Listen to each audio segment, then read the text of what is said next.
Making your way in the world today takes everything you got. Taking a break from all your worries sure would help a lot. Wouldn't you like to get away?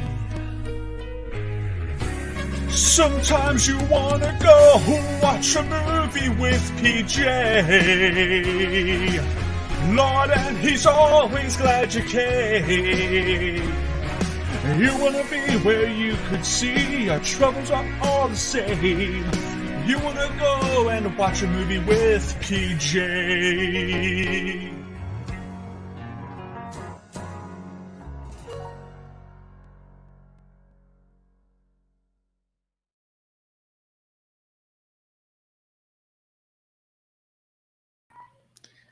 Well, I guess we're sticking with the potato. Happy Friday, everybody. Welcome back to the PJ Campbell Network. Of course, I am your host, PJ Campbell. Welcome to our Friday film, our Friday watch-along, our 23rd, I think. Yeah, our 23rd. We've been doing this for a little bit now. And it is the end of Rian Johnson month. We made it all the way here. It's the 5th Friday of the month. We did it. I can't believe it. And we are going to be watching Knives Out tonight, which I am super excited about. And I couldn't do it without the help of some of my favorite people, including my friend Evan. How you doing, bud? I'm going to be really honest really quick. It has been a roller coaster of the past 3 to 4 days. And you Indeed. And I just want to address this right at the top. You and I had a conversation about this. The whole little group chat did. And we all kind of decided it's just better for us to be not escapist, but like have some levity right now. A time for us all just sit down and watch a movie that we all love because Knives Out is fucking dope. So yeah, that's just kind of where my head's at. And I'm really excited to watch this movie with you guys, but it's really hard not to think about the events that are happening right now. Yeah, we straight up almost canceled it with everything going on because doing a murder mystery felt a little weird with everything going on. And then we were watching any movie, to be honest, feels a little weird. Yeah, I get it. And I mean, but we're all here and I'm excited. The Bard asking, did I get a haircut? I did get a haircut. Thank you for noticing. Sexy motherfucker. But real quick, let's go through what's kind of coming up in the week, Evan, and then let's jump into this bad boy, shall we? Yeah, for sure.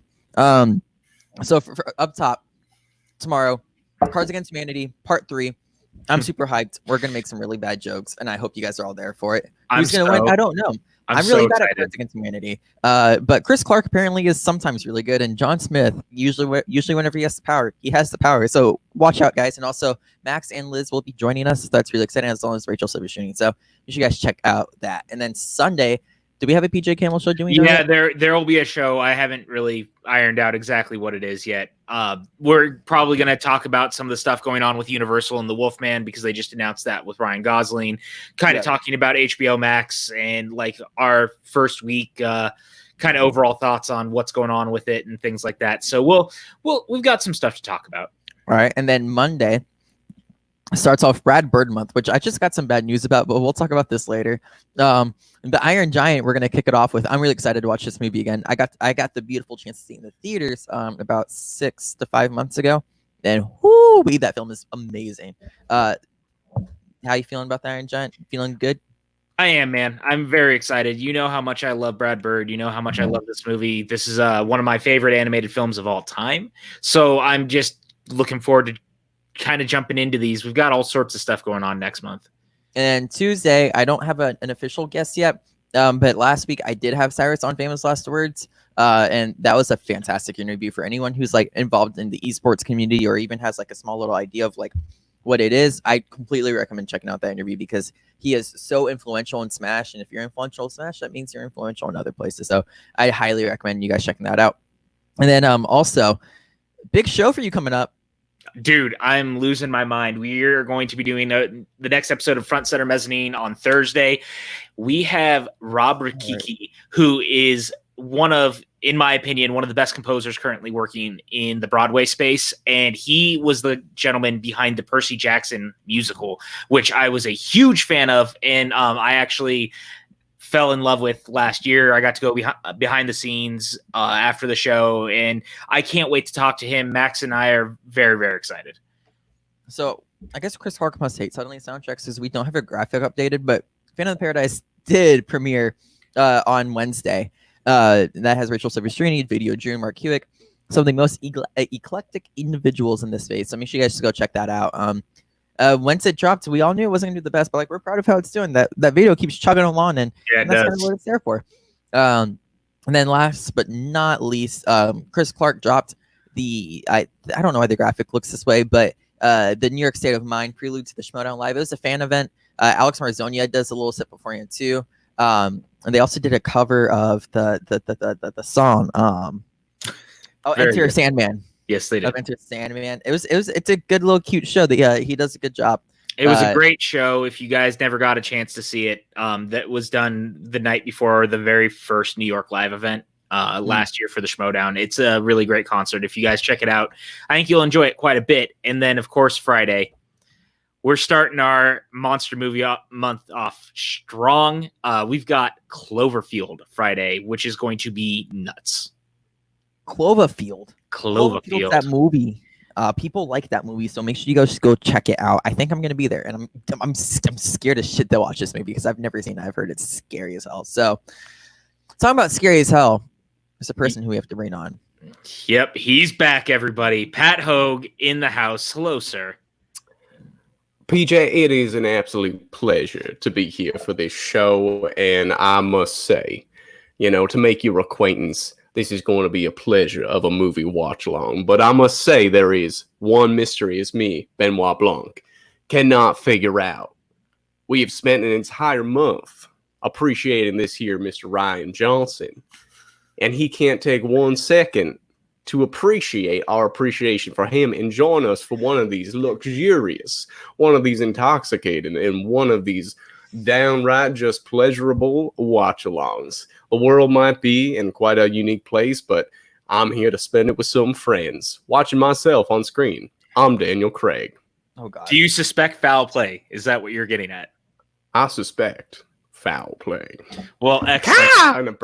I believe that I am so excited. This was one of my top 10 films of last year. I think this is one of the best throwbacks to the pulpy whodunnits that we had seen in quite a bit. So for me, just revisiting this is going to be quite the treat. I know that, Evan, you really love this movie as well. Are you excited? This film and like a couple others, I don't have a true favorite of 2019 because it was such a weird year for movies. Like just the vast array of film that came out that year. Like it ranges from like Endgame to Rocket Man to Knives Out to Parasite. Like such a weird, diverse field, which I love. So I don't have a true favorite, but this one always battles for that one spot just because the writing is so good and the directorial choices that Rian Johnson makes are so unique, and it's my favorite thing. It's one of mine too. And Hogue, this is only your second time seeing it, correct?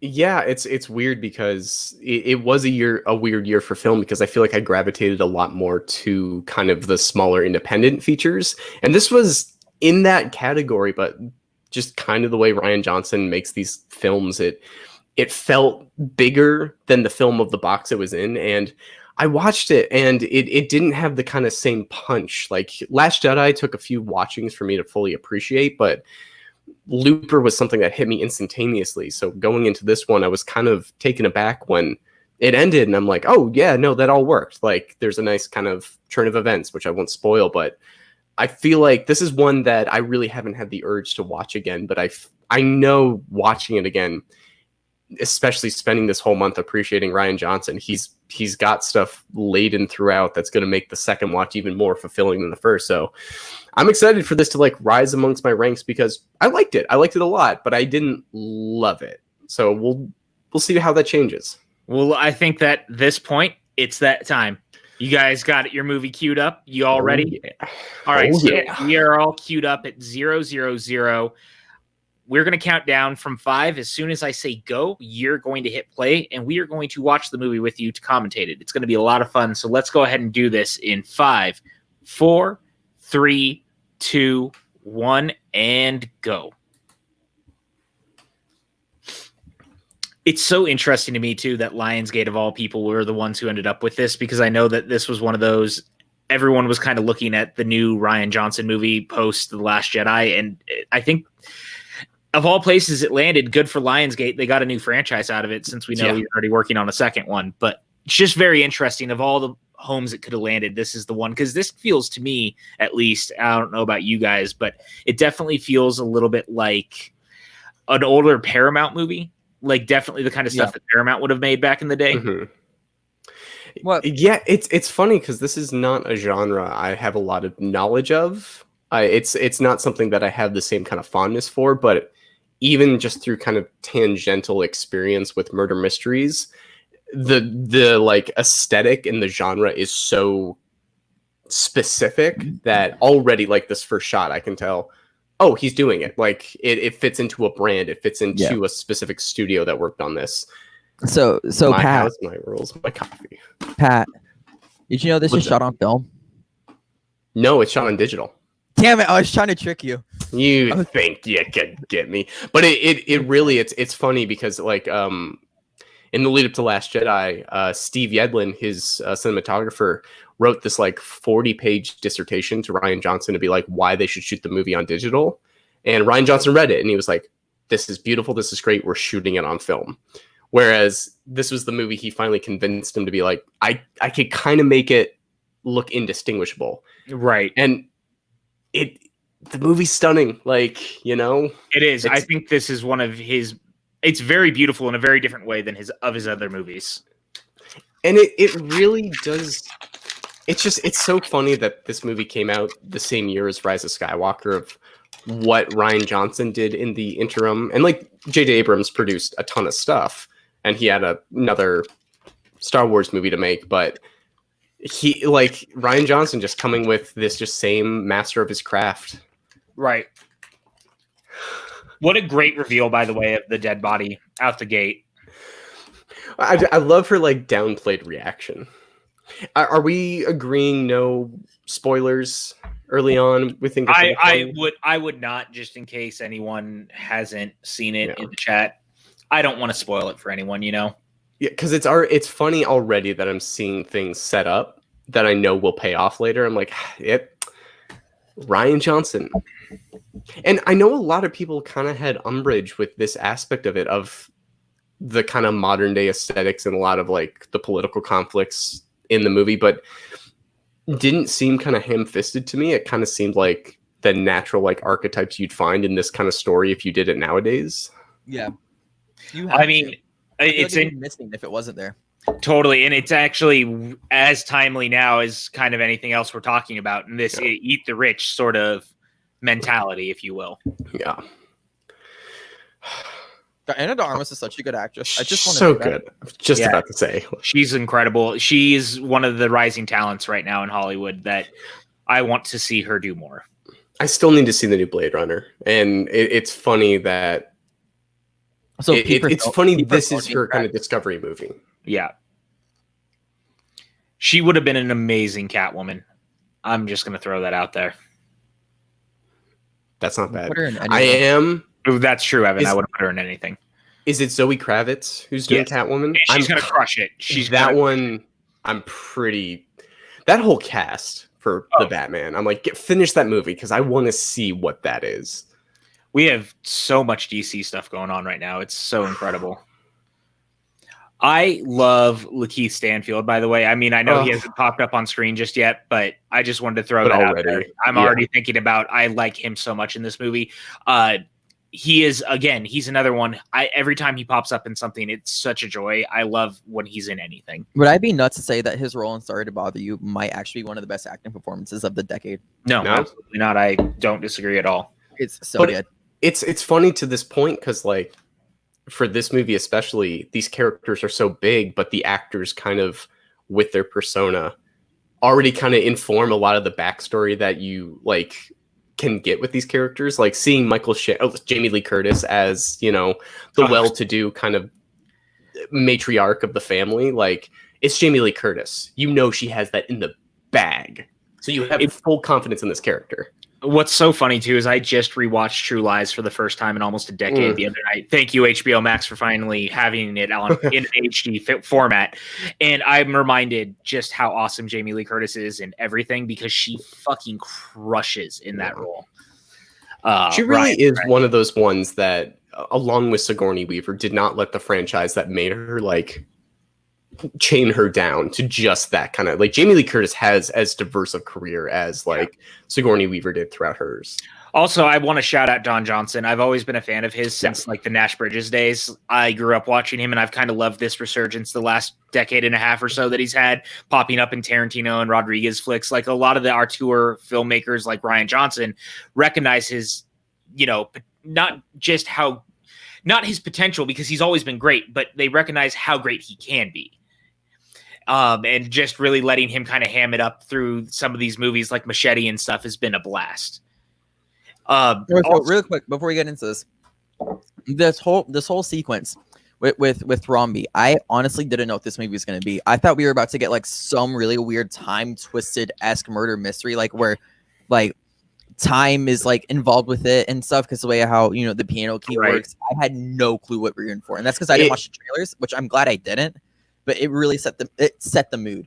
I don't know, Kale. Real quick, sorry to cut you off, Evan. I don't disagree with you. He was asking if I knew if the new Bev had done any 35mm prints. I don't think so of this. I could be wrong.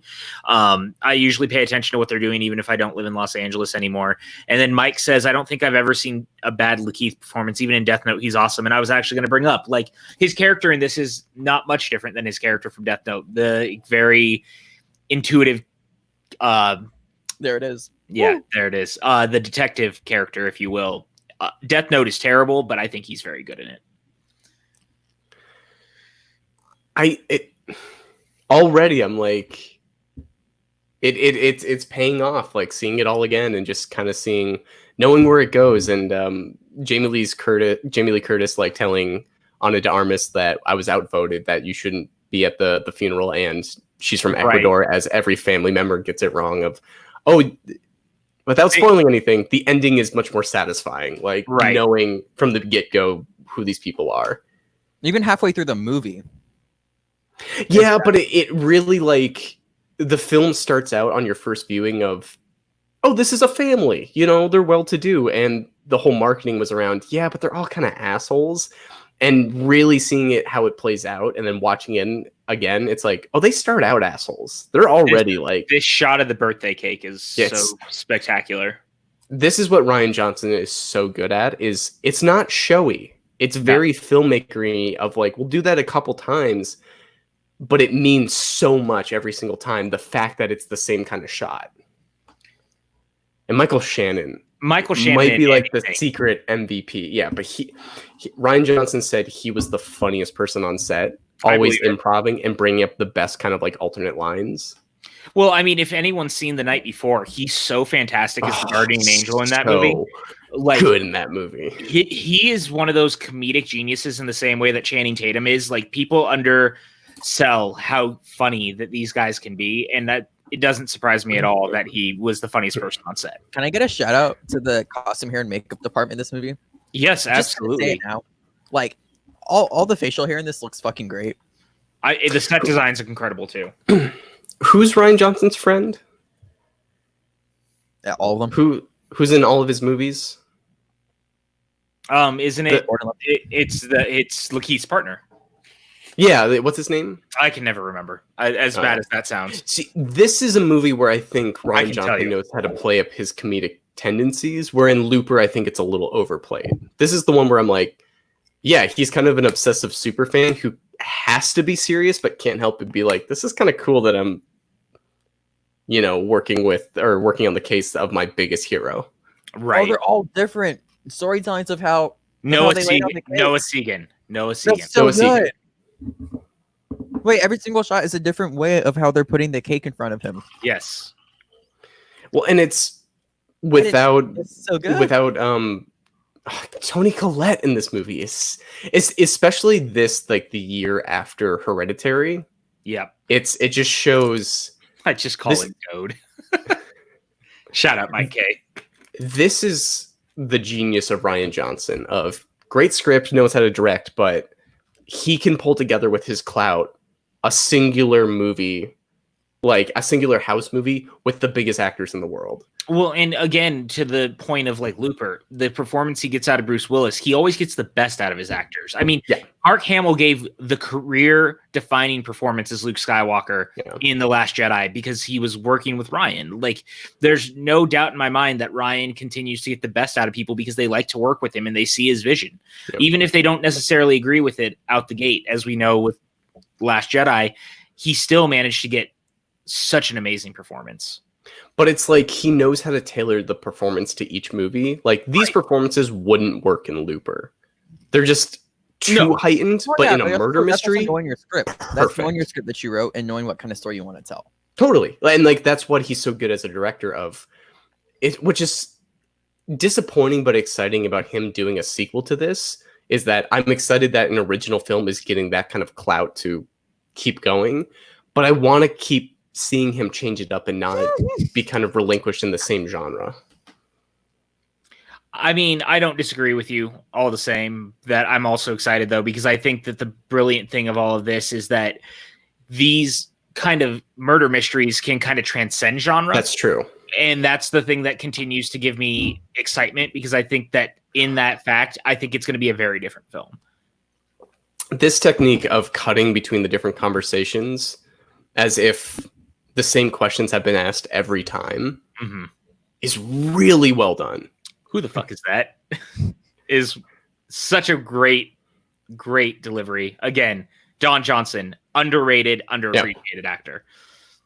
And this is like when the movie starts becoming a little more streamlined for me because I still had no clue what we were going for. For some reason, like at this moment, I thought the whole movie was going to be interviews. Like literally just straight up interviews, and Rian Johnson made a movie where it was nothing but interviews, and we had to put together the puzzle pieces ourselves through these interviews. You're famous.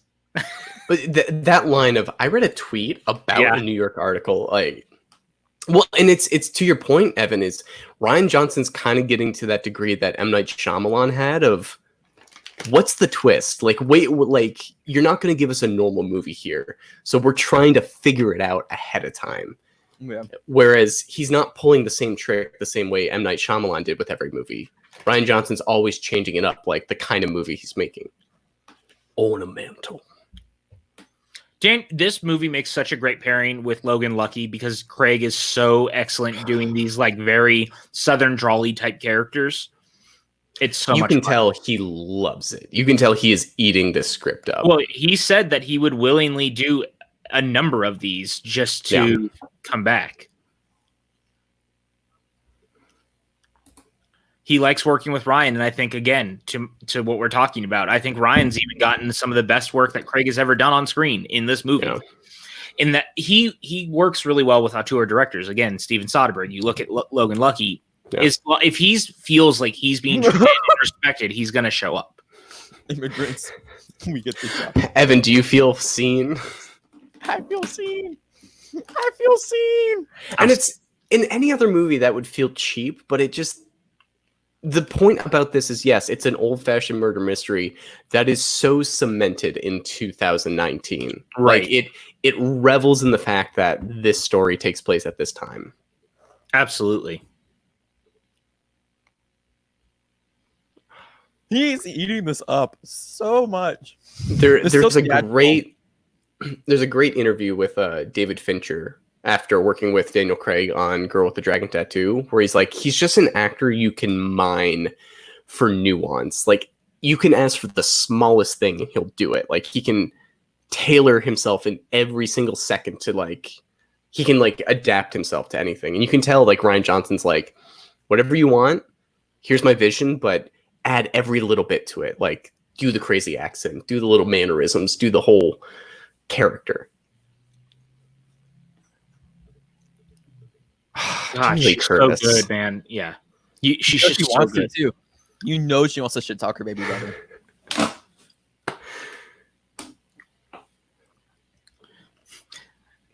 The Bard says I had an old roommate that was that amendment. Michael Shannon was actually Mark Hamill in this film. That is amazing. And then Mike K says he looks happier here than he did in Spectre. That is for goddamn sure. Yeah. Spectre is a movie I feel like anybody in that would be like, I was in Spectre? No. Well, it's funny because on that note, like people give Quantum of Solace so much shit, but he poured so much of his own blood, sweat, and tears into making that movie come together. Like, I think that one of his best Bond performances is in that movie because he put so much of himself into that movie in the middle of a writer's strike. Spectre is a weird one that it makes sense why they brought Sam Mendes back. It really does, but they shouldn't have brought Sam Mendes back. Like I that. agree. It's one of those ones like Skyfall was special. So it's like you want that again. It just seems like a movie that kind of tried to fit into the Marvel formula where that's not a franchise that does that in a weird way. Sure. You know, the funny And part is Christopher I could see Plummer. Mark Hamill and Michael Yeah. Shannon's role. I could easily see Mark Hamill and Michael Shannon's Oh, role. totally. Easy. And It'd be a little Christopher- weird since he's almost the same age as Christopher Plummer. But wait, guys, fucking Rian Johnson did that thing again where he puts someone in the background and like you're either not supposed to notice it or you are, and it really depends who you are. Like in Brothers Bloom, whenever they put the llama in the background at first, and you really didn't see it until afterwards. But we also just saw Tony Collette's character walk past them, and it's my favorite thing. there's a lot of that in this movie Yeah. because They're at everyone's a party got too. and everyone's got a different point of view of everything, which is so interesting. And It's- I was going to Sorry, say, go this ahead, is the second watch along we've had now that Christopher Plummer's been like the opening inciting incident, if you will, because he's also a national treasure. Oh, Dude, I would I love was to like, watch what All the other Money in the movie World have we? Yes. I love All the Money in the World. I have not actually seen All the Money in the World yet. Oh, it's Yeah, It's so good. I love Ridley Scott. It was one of those ones that I kept meaning to see and just did not happen. after Alien Covenant, I was like, I gotta take a little break for right now. I'm always willing to give what he does a chance, at least. He gave us The Martian. That's a You know what? I would argue All the Money in the World is like the Snyder cut, except if the Whedon cut never came out. I don't think that's the case because it was just one thing they were replacing. Whereas we'll see the But he's Snyder in a cut. lot of the movie. He's in Yeah, but again, it's the same movie. It's just a different actor. Whereas Snyder Cut's going to be a different movie. You have you seen the film? No, but That one actor changes so much of the film. but it doesn't change the movie. Like it changes the tone, it changes like the pace. The movie's the same. And like I haven't seen it, but Snyder Cut is going to be a different movie. It was a bad joke, Hogue. It was a bad joke. Oh, it was a joke. A Kind joke. Yeah. It just has the perfect stubble too. Mike says I've seen it, and the movie works as well as it does primarily because of Plummer. Totally. But it's like, and I won't get into it. It You just, think about it too hard. that's a different thing than the Snyder Cut. I just love the way that this plays. The tension just in asking questions. Oh, sorry, Craig's eyes naturally blue. Mhm. I thought they were I was just about to say I maybe don't not. know I what they can't remember. did. They're probably naturally blue, but they definitely did something to make them No, it's all piercing. costuming. Because my eyes look different depending on the shirt I'm wearing. But it looks like they Yeah, enhanced in they're post-production actually their blue. eyes. They're actually blue. I looked just to be just because I didn't want to give fake news. I can guarantee you that in post production they Gotcha. probably like enhanced just his eyes though. Everything with the baseball. I mean, the- everyone's was- eyes in this, though, in a way. Sorry, not to cut you off. Yep. Everyone's eyes have a very specific look in this if you pay attention. Like, As there's Yeah, eyes in the But background. his look like Shot. light bulbs. no, I know, but like, look at right here in this sequence. Don Johnson's eyes, like, they're almost like dark and sunken in because of the sequence. It's very, I think it's very I deliberate. get what you're saying. Look at the flashlights in Daniel Craig's face. No, It's called lighting. You're thinking about it too hard again. It's just a lighting and it's costuming. It could also be post production. I guarantee you they might have gone in with color correction and isolated the eyes. That's something we did with So. Was it really? Evan. Yeah. Yeah. Change people's eyes to make them brighter and more visible. Wow. and that's why I'm saying I think it's a very deliberate choice, no matter how we shake it. It's, you know, Yeah. I'm gonna throw some popcorn today. There you go. But everything with the baseball, like in the last scene when it was introduced, that was the one thing really in the first time I saw it. I was like, that's good. That's really smart directing. Yep.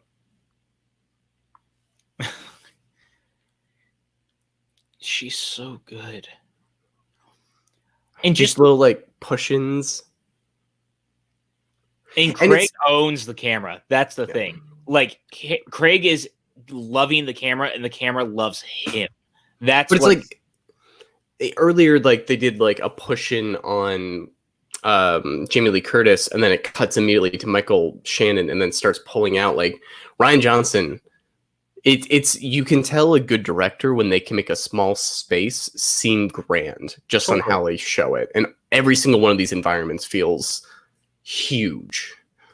Evan, filled. The Bard says thank you for the corn. You're welcome. Actually, it was a pretty good throw too, so I'm quite happy with it.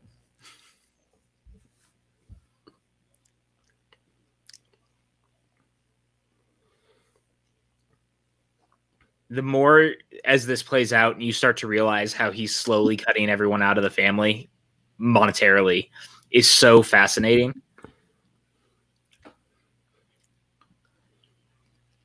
And it's, you're trying to figure out what his trick is, but he's showing that everybody's lying already, which is something, and we'll get to the moment, and all these little cuts, like close-ups of different aesthetics of the house. But he's already making you guess of what's the real truth. Exactly. He really gets the Agatha Christie mind set down in a really interesting way for a modern twist. The way he describes it is that it's an Agatha Christie story with like an Alfred Hitchcock engine. Yeah. That is ramping up, and there's suspense throughout, and it's 100% accurate. It's 100% accurate. And I think that's I like the new Murder on the Orient Express fine, but I think it's really missing that kind of vital component in the way that this movie is. That I never saw it. I heard it was entertaining. It's entertaining. I think Kenneth Branagh is very good in the role, but I think that it's also one of those stories that, I think the original with Albert Finney does it much better overall. I think it's a more haunting tale than them turning it into, this in a way. Like, it's a lot more fun, which sounds weird because I'm not necessarily against fun, if you will, but that's not exactly a fun story. But it's also, the contemporary aspect of this one just kind of makes it feel more lively in a way. Sure. That adds to it. And I think he knows kind of how to, just everything with the baseball. I love Daniel Craig picking up objects. And I think I looked it up. I think this movie was shot in Massachusetts. I could be wrong, but this feels so close to kind of the aesthetic of where I grew up. Sure. That it felt like, this captures that kind of East Coast mentality perfectly, or that aesthetic. The guy practically lives in a glue board. Can we just take in that line? It's true.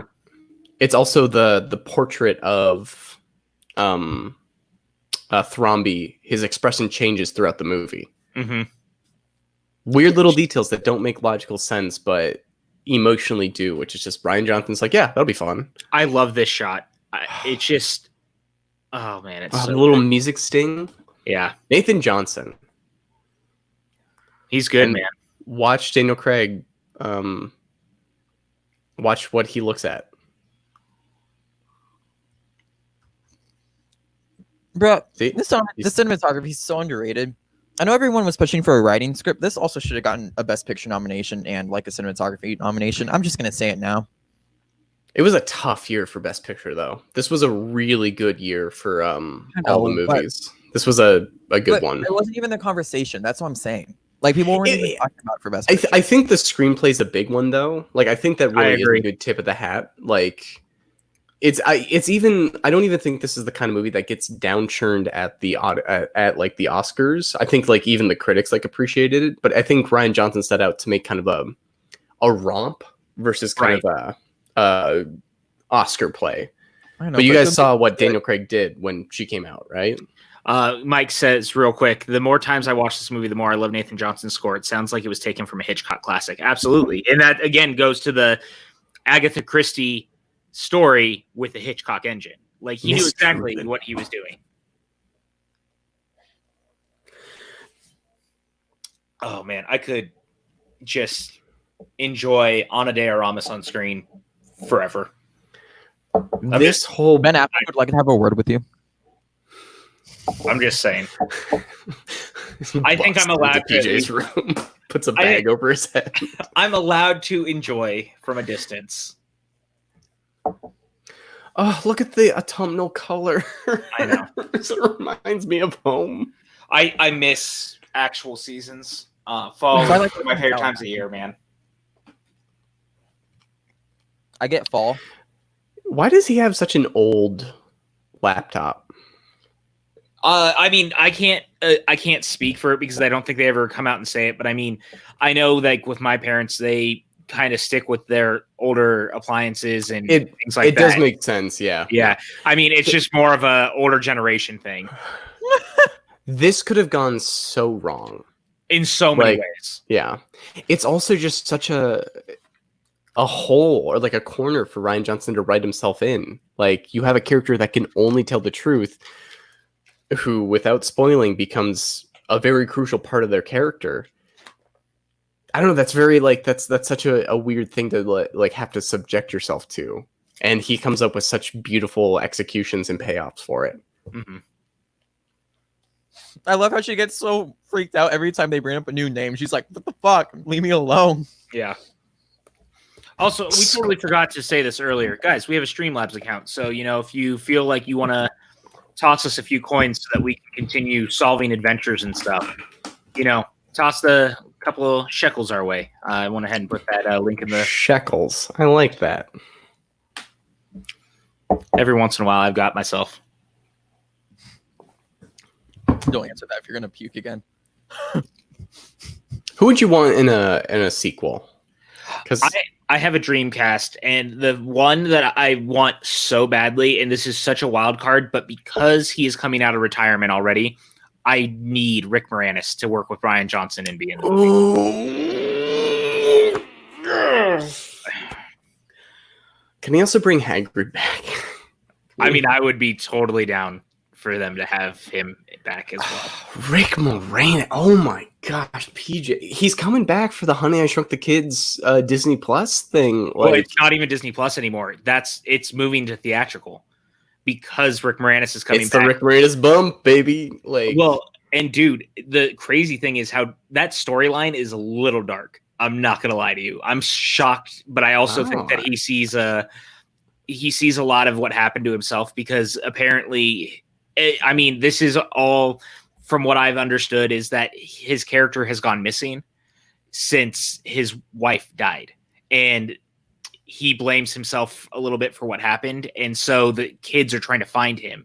Damn. And it's kind of a Last Jedi situation, if you will, where he's kind of separated himself away from everything, and they're trying to fix the family, and they want him back, and he's shut himself away from the world, and it feels very much like he's kind of seeing it as a way to come back to audiences because that's kind of what he did. His wife passing away and him shutting the world out to raise his kids and stuff. I want to get back to that. I have a question. I'm so sorry. But an envelope works? No, an envelope of cash. Yeah. Yeah. Well, this is such Benoit Blanc. It just shows up. He doesn't know why he's there, and I love that kind of aspect of. I'm just kind of seeing how things play out, and if I sniff there's shit going on, I'm gonna investigate it. But he really has no direction other than these people are all shitty, and how do they all work with each other? That's just such a. Look at that. The chat agrees. We need Rick Moranis and Knives Out. Who's the director of the new? Joe Johnston. He's coming back to direct it. What? Yeah. So Joe Johnston, for the first time in this franchise's history, is coming back to direct it. So that's. I thought he was retiring. He was going to, but because his last movie didn't happen, he's coming. He's doing this one now. Dude, this over Narnia. Ooh, that just became my most anticipated movie ever. Anyways, Aldana and a Knives Out sequel. Make it happen. Zoe Saldana would be good. What I would do is I'd have Tom Holland and Rick Moranis play father and son in whatever the situation is. That'd be good. They'd be really good together. It's so funny that the only person that he brought over from Last Jedi is Frank Oz. I think that's so cool that Frank Oz is in this movie, but bring back Adam Driver, man. Get him in a weird beard, get him in like kind of a smarmy, like charactery role. You know who else I would love to see is Daisy Ridley. But she was already in Murder of the Orient. No, I know, but I'm just saying under Rian Johnson. Yeah, I've yet to see the one movie that I've been blown away by her. There's so many people who could be in these, dude. I mean, look, if I'm getting crazy, I want Bruce Campbell to be in one of these in the same way that John Johnson is. Like, give Bruce a chance to be in an A-list movie like this where he really gets to show up in a way that he doesn't normally. Well, and do for him what he can do with Mark Hamill, which is you can be a bit hammy, no pun intended. Let's channel that to like a real grounded character. Because I love Bruce Campbell. Oh, this is so good. It's good filmmaking in that you get the layout of the house and you get kind of the organic how it's supposed to play out with every story going on. Like, this is all dialogue that could be so wrought. And so, like, we have to explain there's a creaky step on the stairs. We have to explain all this stuff. But it's Rian Johnson you can tell and show and make it entertaining with both. I mean, it's the best way to deal with exposition, right? I mean, that's something we talk about all the time is exposition can be incredibly hard if you don't know how to deliver it in the right way. Yeah. I think this movie delivers in all the right ways as far as exposition goes because it does just what you're talking about. Yeah. Joseph Gordon-Levitt for Mike K's comment in Out too. That being bring him back. I mean, I would love that because I think he's a voice on the phone in this. Yeah, he is. Yeah. And he's the alien in Last Jedi that like says, "Oh, I told him not to park there," right? Like, yeah. He's always got him somewhere. That ring of knives is so. It's such a cool design. Yeah, it fits. You don't naturally think that somebody would have something like that, but for this kind of movie, it really works. Well, it's very reminiscent of Ready or Not.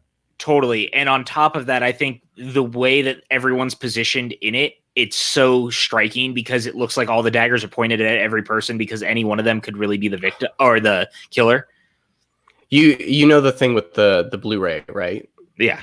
With this, which is just how the hell can he do that like post movie and just have that be the coolest thing? Also, PJ, what did you think of Ready or Not, by the way? I loved it. I finally saw it yesterday. I hadn't seen it until yesterday. It was one of those. I saw it in theaters. That was so it came out right as I was moving and everything personally had happened and I was not in the mood to go see anything that had to do with marriage and or anything else at that point. Yeah, I missed it, but I'm glad I finally saw it because it also gave me a lot of hope for Scream 5 since I think that Ready or Not is very much in the vein of Scream in all the right ways and it really had very interesting character work. So these guys working on the new Scream is so fascinating to me. I need that real quick in the background above Christopher Plummer's desk. You see a bunch of note cards posted on the wall, and it clearly it's just kind of like his ideas. That's exactly what I do for writing and all that. Like this is it's a Zelda movie, but it's a brilliant way to do things because if you think about it, you're always able to add ideas and kind of place things where you think they should go, and it lets you really look over everything. Yeah. Video Drew apparently lovingly refers to Ready or Not as Trashy Knives Out. Trashy Knives Out. I'm not mad about that. No, they're different movies. Like they're not at all the same. But they're in a creepy old kind of looking house with weapons in them. They're both. I think one of my favorite parts of this movie is the fact that like her relationship with Bromby is the most genuine one out of everybody else's. It is what the movie is relying on. Yeah, it's also hers, and I would also argue Chris Evans' character situation because they're not putting up a front with each other. Granted, while his and Chris Evans' character are like banging heads, they're at least putting up a front, which I guess would make sense for the reveal later. Well, and it's what sells. It's going to be in this scene. I'm going to bring it up now. The fact that you now are with the killer throughout the whole movie, you have to buy the empathy with her, and you have to buy this scene to root for her to get away with murder. Well, and that's kind of the masterstroke that Rian Johnson's playing with this movie. Well, this also is the sequence that totally changes the movie for a lot of people, because I know a lot of people felt like this is the scene that pulled them out in a way, which I thought was interesting, because they were like, I thought it was going to be a standard whodunit. And I was like, Rian wouldn't do just the standard whodunit. Like, he had to twist it in a certain way to make it Rian Johnson's whodunit. And so to reveal to us that someone here is actually the killer early on, and you know, I was a little taken aback by the reveal the first time I watched it, but watching the scene, she's not looking at anything she's doing. She is so confident. And again, the relationship, it's what you gotta rely on to get this to work. It's Rian Johnson's talented, guys. Dang it. How can he do this every time? Like he's about to fucking die. What's that? He goes, I don't fear death, even though he's about to fucking die. I mean, but he doesn't, and and really shout out Anna in this scene, because she's acting alongside all people. Christopher Plummer, who's been in this business for how long, and not only does she hold her own, they play off each other so incredibly well. Like, it's just very impressive to me. Because not every actor is going to be in the same room with someone of his caliber and be able to perform and match it, No, and this movie relies on your character bouncing off other characters in a very distinct way, and you have to be very confident in who you're playing to feel how other people are going to react to you, and that takes a really good actor to do. Yeah. Of the good stuff.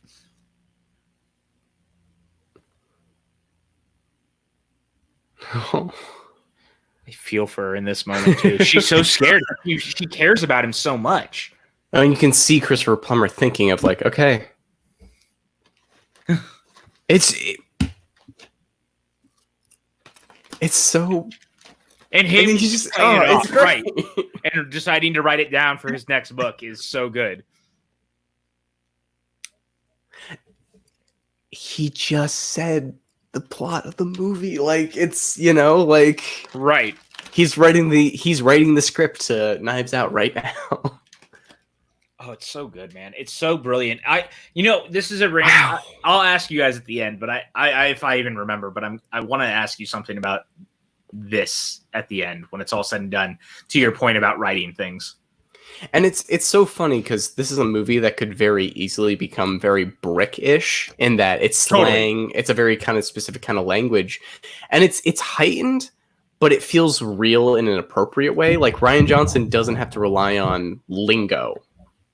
Well, and I think that was the thing is when this was announced, remember, we've talked about this. I was wondering if it was going to be very Brick-like or not.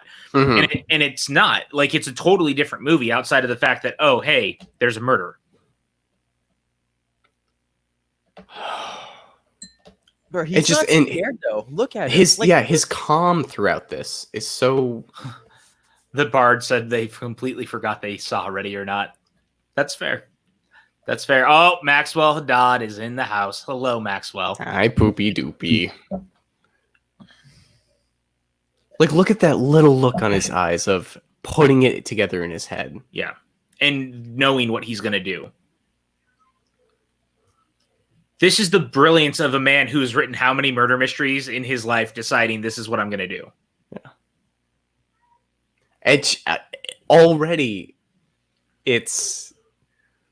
all the bullshit stories that everybody was saying, it's deconstructing and saying, this is the truth. This is what happened. Right. So, everybody's lying. There's no saving me. God, imagine having that sense in your head to be like, there's literally just no saving yourself.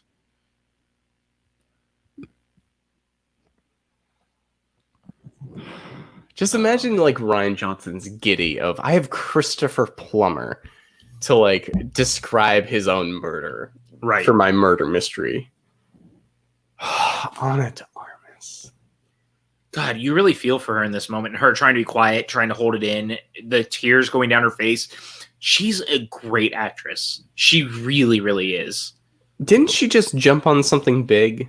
Wasn't she just attached to Bond? Was it Bond? Okay, because she's in the new one.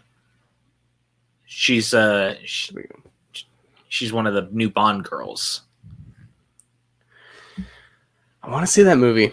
I really do. I do too. I kind of wish that it hadn't been pushed back. I understand the reasoning for doing it, obviously.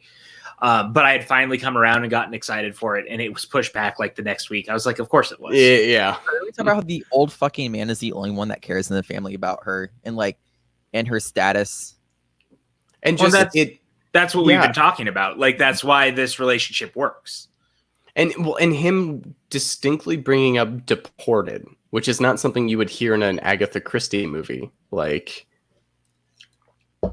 right. This is just Rian Johnson just jerking off to the audience of like, you think I know what I'm doing? I really know what I'm doing. Okay, get off my back.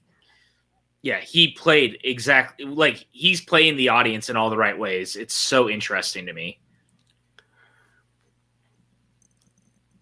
Who is his editor? Because like these movies also wouldn't work if it wasn't for such tight editing.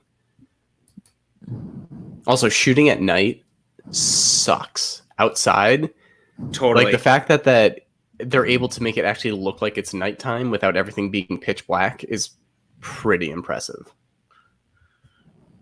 And just all this kind of genre stuff of she's in person talking to Thromby's voiceover shouldn't work or make sense, but for this movie and for this genre, you know, it's applicable. Totally. Absolutely. And watch her feet. There you go. It's wow.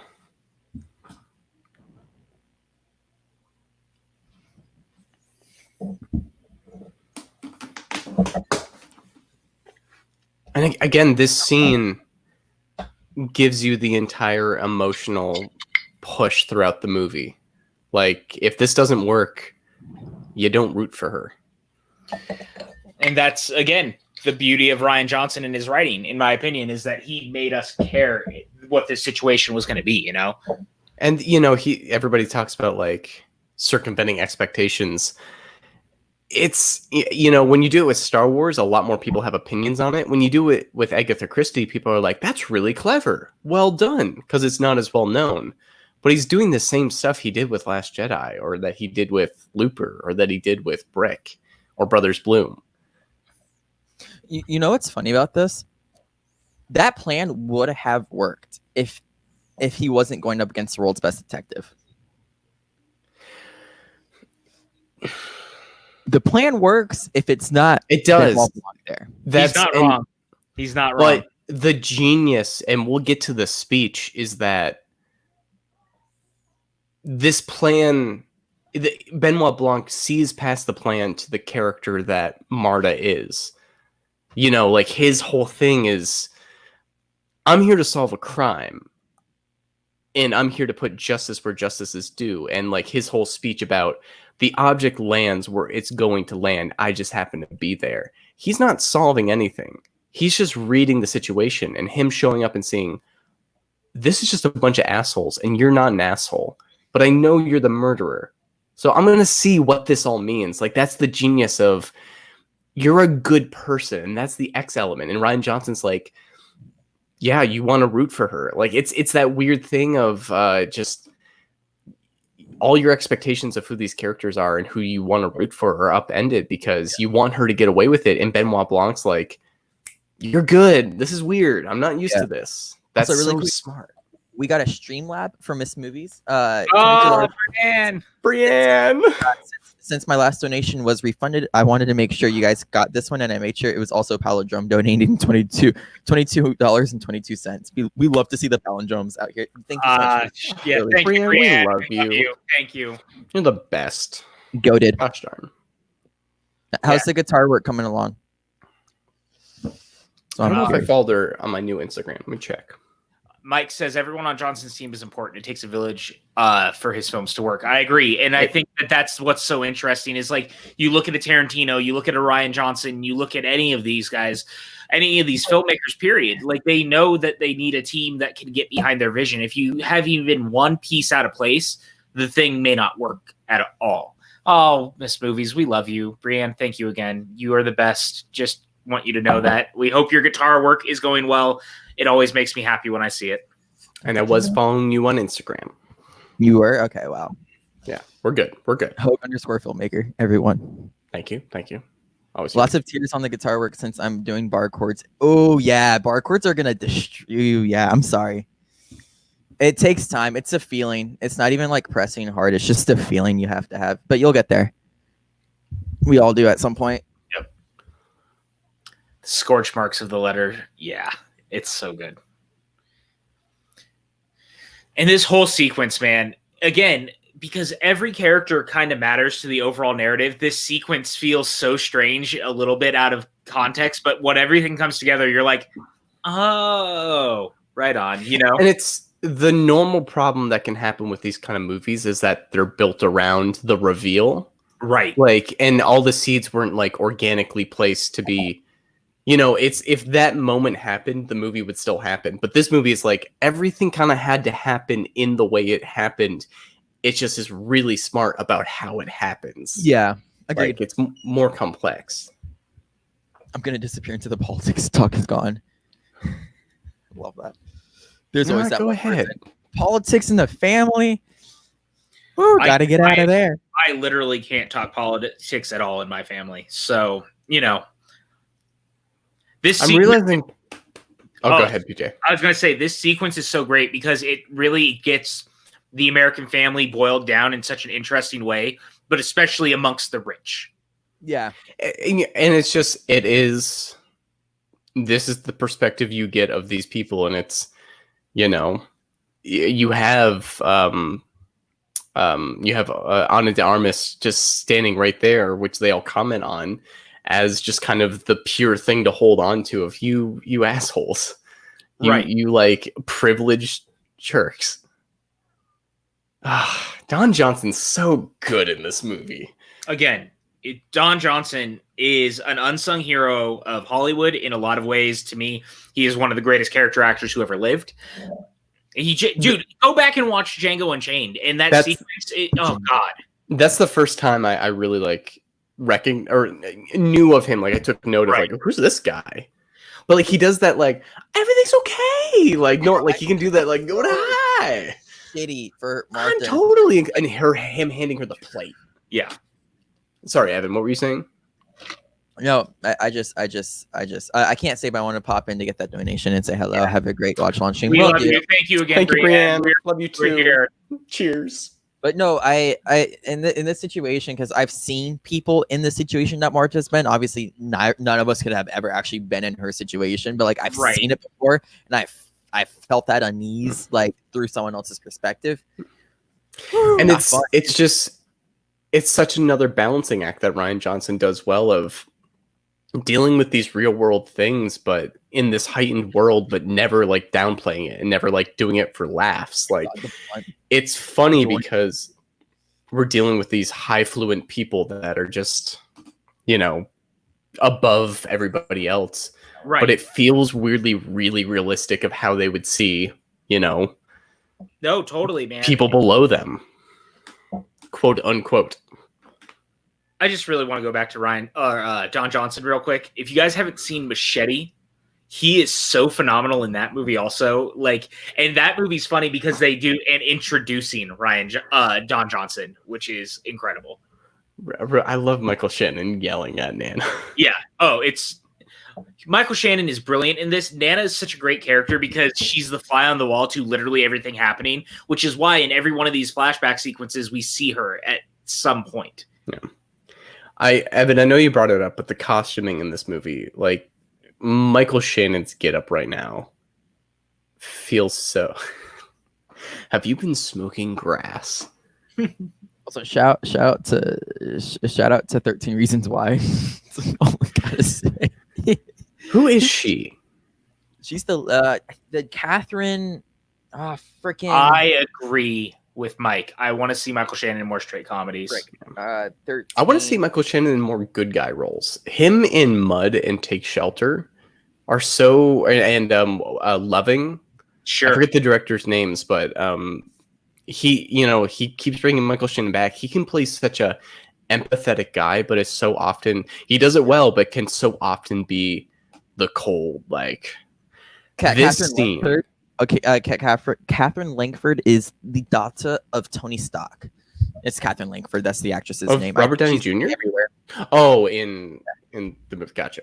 But I think she's gonna be everywhere because Jeff Nichols. besides what you think Jeff about Nichols. reasons why, which is whatever you say is most likely right. This show's really like it's a cultural wave that has now died for good reasons. Her performance is incredible in it, like an absolute bombshell of a performance. Apparently, Gary Sinise is in the new season. I guess. Bring Gary Sinise into more stuff. Yeah, Gary Sinise is in the new season of that Netflix one you're talking about. And I'm not going to lie, I'm considering watching just that season because I like Gary Sinise so much. Guys, real quick, Daniel Craig. Yes, again, Daniel Craig. I know that is afoot with this whole affair. he is so goddamn good in this movie, you guys. I can't stress enough how much I like him in this movie because I like when he's having fun. I think he's a brilliant actor, but he's always at his best when there's a little bit of fun. Like there's a little wink at the camera. That's why I think Casino Royale is his best performance as Bond still, because there's a little bit of that fun in that performance compared to some of the other. Oh, that shower scene though is like one of my favorite Daniel Craig just scenes in general. Totally. But I mean, even to the point where, you know, he asks for the martini and the bartender says shaken or stirred. Do I look like I give a damn? Yeah, but real quick, this whole speech he's giving of just I sit and I observe, and I think it's Gravity's Rainbow, like a book I never read, but the title's really good. And he's only here because he's kind of really intrigued by all the characters. He's not he's hired to do this, but he is more just kind of showing up and like reading the room. Right. And I love how he points out of I trust your kind heart. Well, and he knows right now everything. And the other thing too is that he also doesn't know who hired him yet, remember? So he's still here also more than anything because, to your point, he's curious. These characters have him intrigued versus he could leave at any time. He's already been paid. He doesn't have anything else to prove. And yet, he has it solved. Yeah, and it is just the X element in this is you're not a person that would do this. So I'm going to stick around and just kind of observe. So she doesn't have to go, but she still does. She does not have to be there. She is like that's something. But she's too good of a soul not to. Right, but you know, yeah, exactly.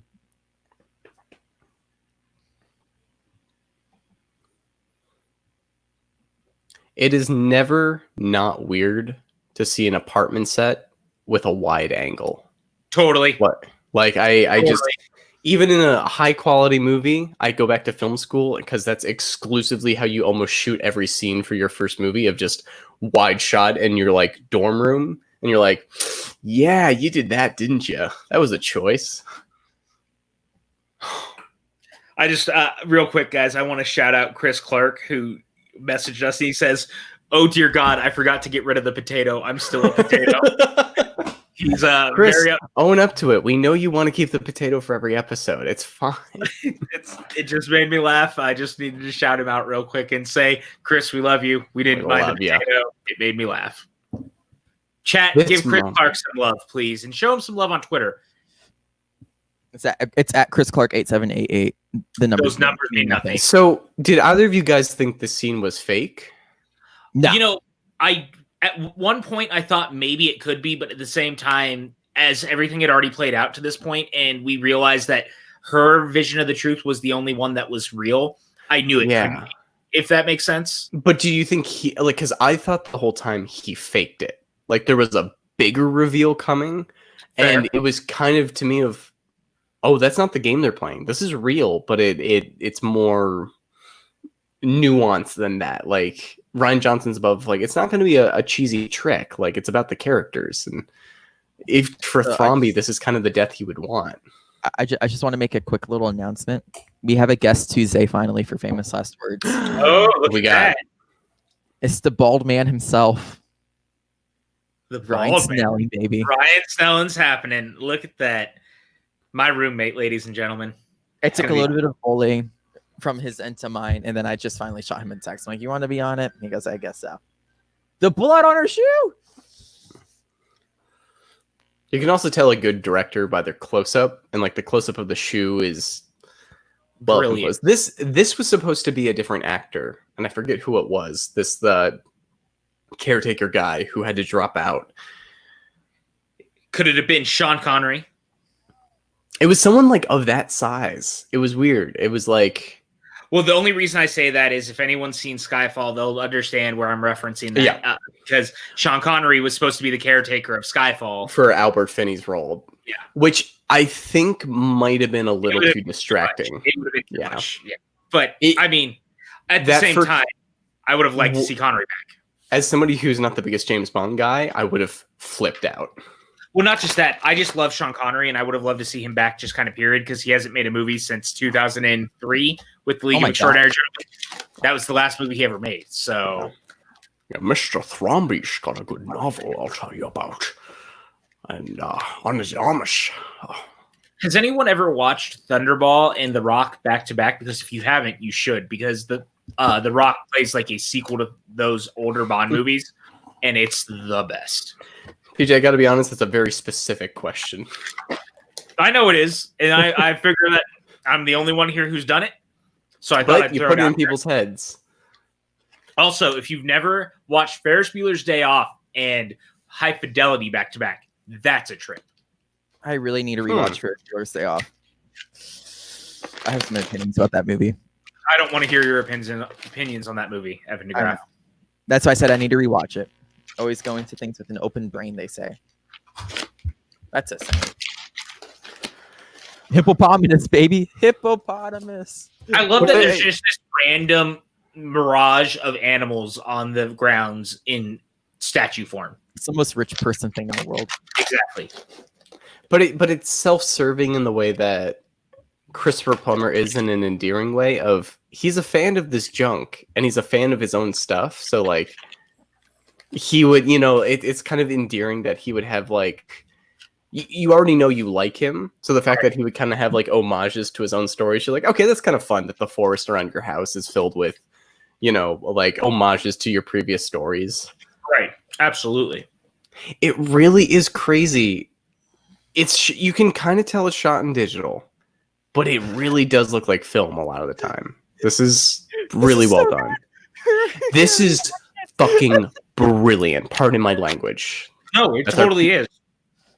Like, I was like, are they going to show her like scooting in a way? And then the way that they play this up is brilliant to me. We got footprints. This is so good.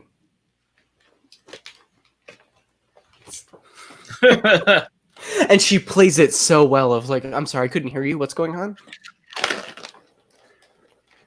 Noah Segan, the way he's like shimmying to the side makes me laugh. He's perfect in this movie. Like, I really think this is such a... I love dogs too. The Bard. Here, I thought you were going to say Godzilla 99 is a sequel to Ferris Bueller. No, it is not. I would buy you saying that, though. I think you just say it to like make it make sense, No, I know, but High Fidelity really... Part of it is that John Cusack was originally supposed to be Ferris Bueller before Matthew Broderick. And so his character growing up to become the character in High Fidelity also just makes sense to me. Bro, I love how he is teasing her right now. Straight up. This movie's through this. Just followed me on Instagram. Look at that. You're a big shot now. My new Instagram. This isn't a sequel to anything. That is correct, Mike. But it is getting a sequel. But then again, this is a sequel to something. It's just a sequel we didn't see because they talk about him in the tennis match, murder or mystery that he solved before this. The one that she found on Twitter in the New Yorker. But Daniel Craig's her throwing Blanc is teasing her. I love teasing her right now. But it is also in the perfect, like, appropriate way of, he's not taking this seriously, but he knows, like, I've got this figured out, but there's something more here, so let me have my fun with it. It's like he's enjoying it a ton. Yeah, he really is. And it kind of fits into the meta of, like, you can tell Daniel Craig is having fun with this character the way that the character is having fun with this mystery. Like, it really works. And it as much as I have trepidation about a sequel, I'm like, I'll follow this guy through any mystery. What are you thinking? I'm fucking done. And again, I get the trepidation to do a sequel, but I also, because it's Rian Johnson and it's his own world and his own. There he is.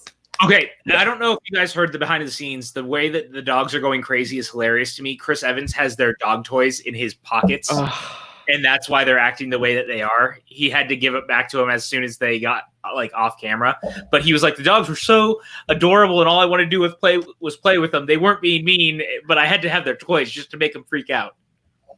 It's also just such a beautiful breath of fresh air after Chris Evans has been Captain America for 10 years, and now you get to see him kind of like go back to that smarminess he's used to. This is such a brilliant use of Chris Evans. Right. God, he's so good. CSI KFC. Look at that man. CSI KFC is one of my favorite jokes, and I know that it doesn't land for everyone. It makes me laugh because for me, CSI became such a joke of itself because there were so many spinoffs and they had done so much with it. That's why the joke makes me laugh. It didn't land for me in the trailer. In the movie, it really landed for me because, like, the scene played out in a way where, like, that's a good beat. That salute Frank Oz here. Oh, Frank Oz. Again, watching the director in the Jedi last week, you can tell him and Frank Oz just totally clicked and got along. They're like, yeah, come to my murder mystery movie.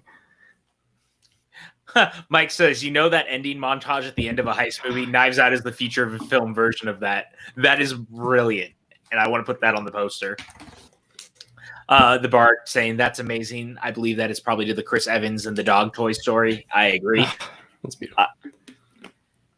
It really is funny that the lead up to this movie, I was thinking this was going to be very dark. This was going to be a very dark movie. And then this scene of the eat shit, like, was kind of the highlight of the trailer where I'm like, I get what you're doing, Rian Johnson. And it completely recontextualized the movie. This is arguably, to me, his funniest film, period. Yeah. I really think but all of his movies have really good comedy in them. I agree, but I think this is arguably the funniest, just because I think it lends itself to it more with the character interaction in a way that... Bloom is pretty funny too, though. Brothers Bloom is much darker than this, though. That's true. So this one, to me, is just much lighter kind of overall. And that's not obviously a dig at either of these movies. I love all of them. No, yeah. But, and again, this one, like, in a heightened genre kind of world... The comedy needs to hit, and it really hits well. And just Jacob Tremblay is in a not Jacob Tremblay. Jason Lieberhart is in a near silent role in this movie, and he nails it. He's so good. I love that he plays like a little alt-right troll. This is that was improv. Michael Chan just did that, and they were like, perfect. I just love the playing up of him being an alt-right troll online, though, because it's so kind of true to all things where it's like this kid is so privileged. That's how he spends his free time, is literally being a troll online. Well, and just every time he's on his phone, he's just like abusing somebody else, like through Twitter or some other social media. Because he's being terrible, because he's got the privilege, Yeah. But he just looks like a tinier version of a older man. Oh, Chris Evans. Oh man, does he do that well? He really does, though. Father. There's a really, really good behind the scenes. I forget what YouTube channel it's for, but it's a lot of actors like break down a singular scene from their movie. Rian Johnson does it for this scene. And for people in film school and film people, this scene breaks the 180 rule, which is a big rule for filmmaking, but it works, and he goes into a lot of detail of like why it works for this scene and how you can break these rules of filmmaking to enhance like a scene. It's a really great watch. Absolutely. Yeah. Up your ass. Eat shit. Eat shit. Definitely eat shit. I will snap that smug smile off your face. This whole scene of they all have this visage, but the second that like their wealth and privilege is threatened, out the window. No, right. We're horrible people. The exception that proves the rule. I will be back. Oh, there's that stinking animated Pat Hogue again. I know. It's so What a creepy. goofer. So creepy. This reveal right here where he finds the part of the threshold is just so good. Yep, right here. God, he's so good in this, man. He really is. And all of this happening outside while they're all imploding inside is my favorite. A lot of the set design is really interesting too, because every single room is a different color. Yes. In every room, clearly trying to pull some sort of emotional response out of us. Yeah. Through the colors. Hallway is very claustrophobic. I'm not eating one iota of shit.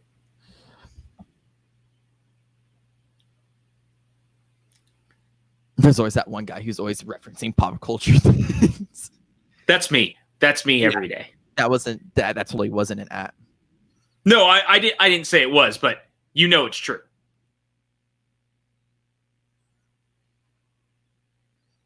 I know that if you're going to at me, Evan, you're going to actually at me. You always have. That's what I do best. I love you, bud. Oh God. I just what I thoroughly love is just like the very simple things that Rian Johnson does directing wise and also with cinematography is he'll take a look at something and he'll take a closer look super quick. Right. Or he'll pull something into focus that you didn't know that you needed pulled into focus. Yeah, you have someone showing the story while someone else is telling the story at the same time. Like right now, everything is being told through, everything's being showed right now to us through, shots. However, you also have Blanc just talking over it, making you feel nearly claustrophobic about the whole thing. It's amazing. This whole sequence is so brilliant because this is where stuff really starts to go absolutely nuts in the right way. Yeah, this was the moment I'm talking about, Pat, where I think like this is where you really start to like get into the movie because this is where just shit hits the fan. And the absolute chaotic nature of this movie just takes place. Well, it's the moment where you think you know where it's going, and then it already had a couple moments of pulling the rug out from you, but really at this moment you're like, where is this? How does this wrap up? Like, this is the moment that distills Rian Johnson of, I'm not taking you where you think you're going to go. Right.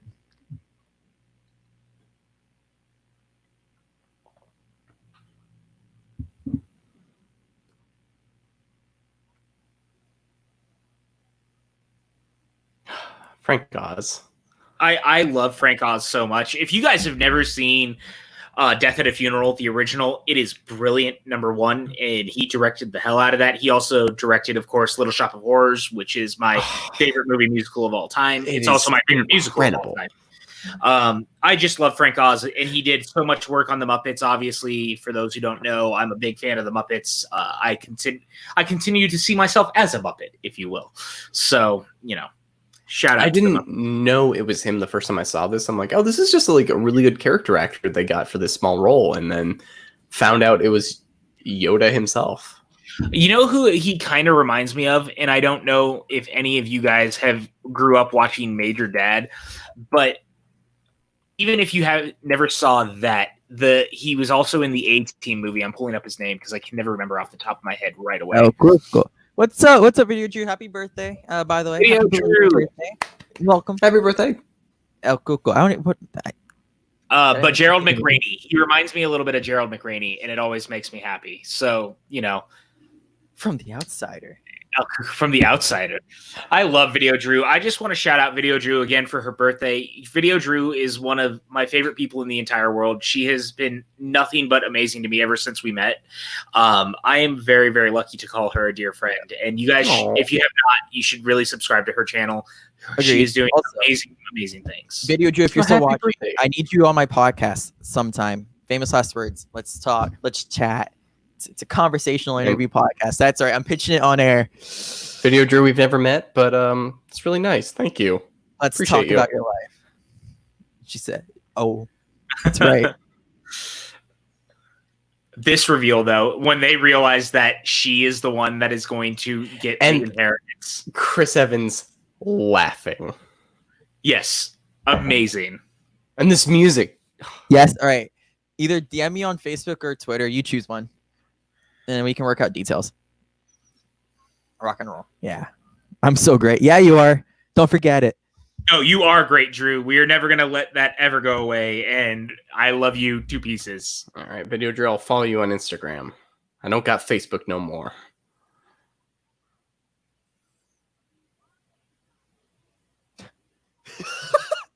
We are the Thrombys, god damn it. And then they realize Okay. that slow look back at Frank Oz. Oh, man. Oh. That's T. I was supposed to be in The Last Jedi. Ryan rocks. That's You were supposed to Everybody, to be fair, everybody was supposed to be in that watch along. I swear to God. Like, I think in the movie she's talking about. oh, really? I don't know. That's what it seems like. I mean, Video Drew can be on anything she wants to be on, as far as I'm concerned. All she has to do is ask. You dirty anchor baby. Mike K shouting out, Video Drew is the best. Yes, she is. I like that this has just become us being like Video Drew is great and Ryan is great too. See, yeah, there it is. She was. What the fuck? Well, shucks. I'm sorry, Video Drew. I'm ill-informed. We all are. It's okay. I'm also confused. I need Ryan was also, flying me out for my 30th birthday to play an extra. the handheld here, guys. There's no way you're a day over 21 years old. Let's be real here. Guys, the handheld here. Yeah, Yeah, the yeah. handheld. It starts static like a tripod shot and then goes into handheld. I'm not on Twitter anymore is one of the all-time great lines of anything in the modern cinema because it's so sums up us. Chris Evans' like hand gesture is so similar to Don Johnson's, like calling her over as like the help. Right. Which is very interesting when you think about it, you know? Yeah. Great shot, by the way, from the back of Blanc's head, watching the car drive off. It's just so interesting the way that it's done. And seeing the movie again, you really are in his perspective of, you know how this is supposed to go. Why is it going this way? And like what pieces are going in place? This, I want to eat here for food. I do too. So it looks so warm and inviting, doesn't it? Like I just want like a clam chowder, like at this place. Let's go. Let's go drive. And dude, I mean, there's not a lot going on right now. We could probably do it. PJ, you want to go camping? Let's go camping, dude. Hey, in all fairness, camping in where I'm at is really nice. We actually have like nice rolling hills. We have seasons. It's great. And it's also never that cold. This is a walk. Yeah, if you want to like frisbee your Blu-ray into any player you got, we are at 113.35. All right, join us along. Yeah, we do watch alongs Mondays and Fridays. This is our Friday watch along. We've watched every Rian Johnson movie this month. Five Fridays. The sweater game in this movie. It's strong. Like they just found a sweater big enough to contain all of Chris Evans' muscles. It's amazing because you know he was definitely doing the MCU stuff right now. You know, like and yet he's 1000%. still just he's so handsome. But it totally fits into like this character. It's like I gotta care about my body. I gotta like look. Chris Evans is the reason that I will be single for the rest of my life because I can never look as handsome as he does. PJ, well, we're gonna hit the gym. We're gonna get to that Chris Evans. I hit the gym. The gym. Well, actually, right now I don't hit the gym, but normally I do hit the gym. He's been hitting the gym for 10 years. We'll start hitting the gym now. I've been hitting the gym for the last 7 months until the last about month and a half, and I miss the gym, man. I like to run. I like to lift weights a little bit. I mean, for those who know me, they know that I've also lost so much weight I had to change my entire wardrobe. So there's that. Hold on, Mike K, are you from upstate New York? Because I'm from upstate New York. Apparently it was Massachusetts this was shot, but it feels so much like upstate New York. Didn't you and Mike bond over upstate New York in the past? We might have. No, I'm Rochester area. Like I'm very like let's be honest. So upstate New York is New England vibes. No, it does. Totally. 1000%. Yeah. I honestly have thought about retiring to upstate New York in the future. Like I love upstate New York so much. I'm an East Coast Massachusetts. I'm a Mass. Real quick, this is diabolical. Oh, the Bard's right. Biscuits and gravy here would probably be dope. Oh, that sounds so good right now. You also know they have like a really good like beer battered like fish. Like they have like. Now I'm hungry.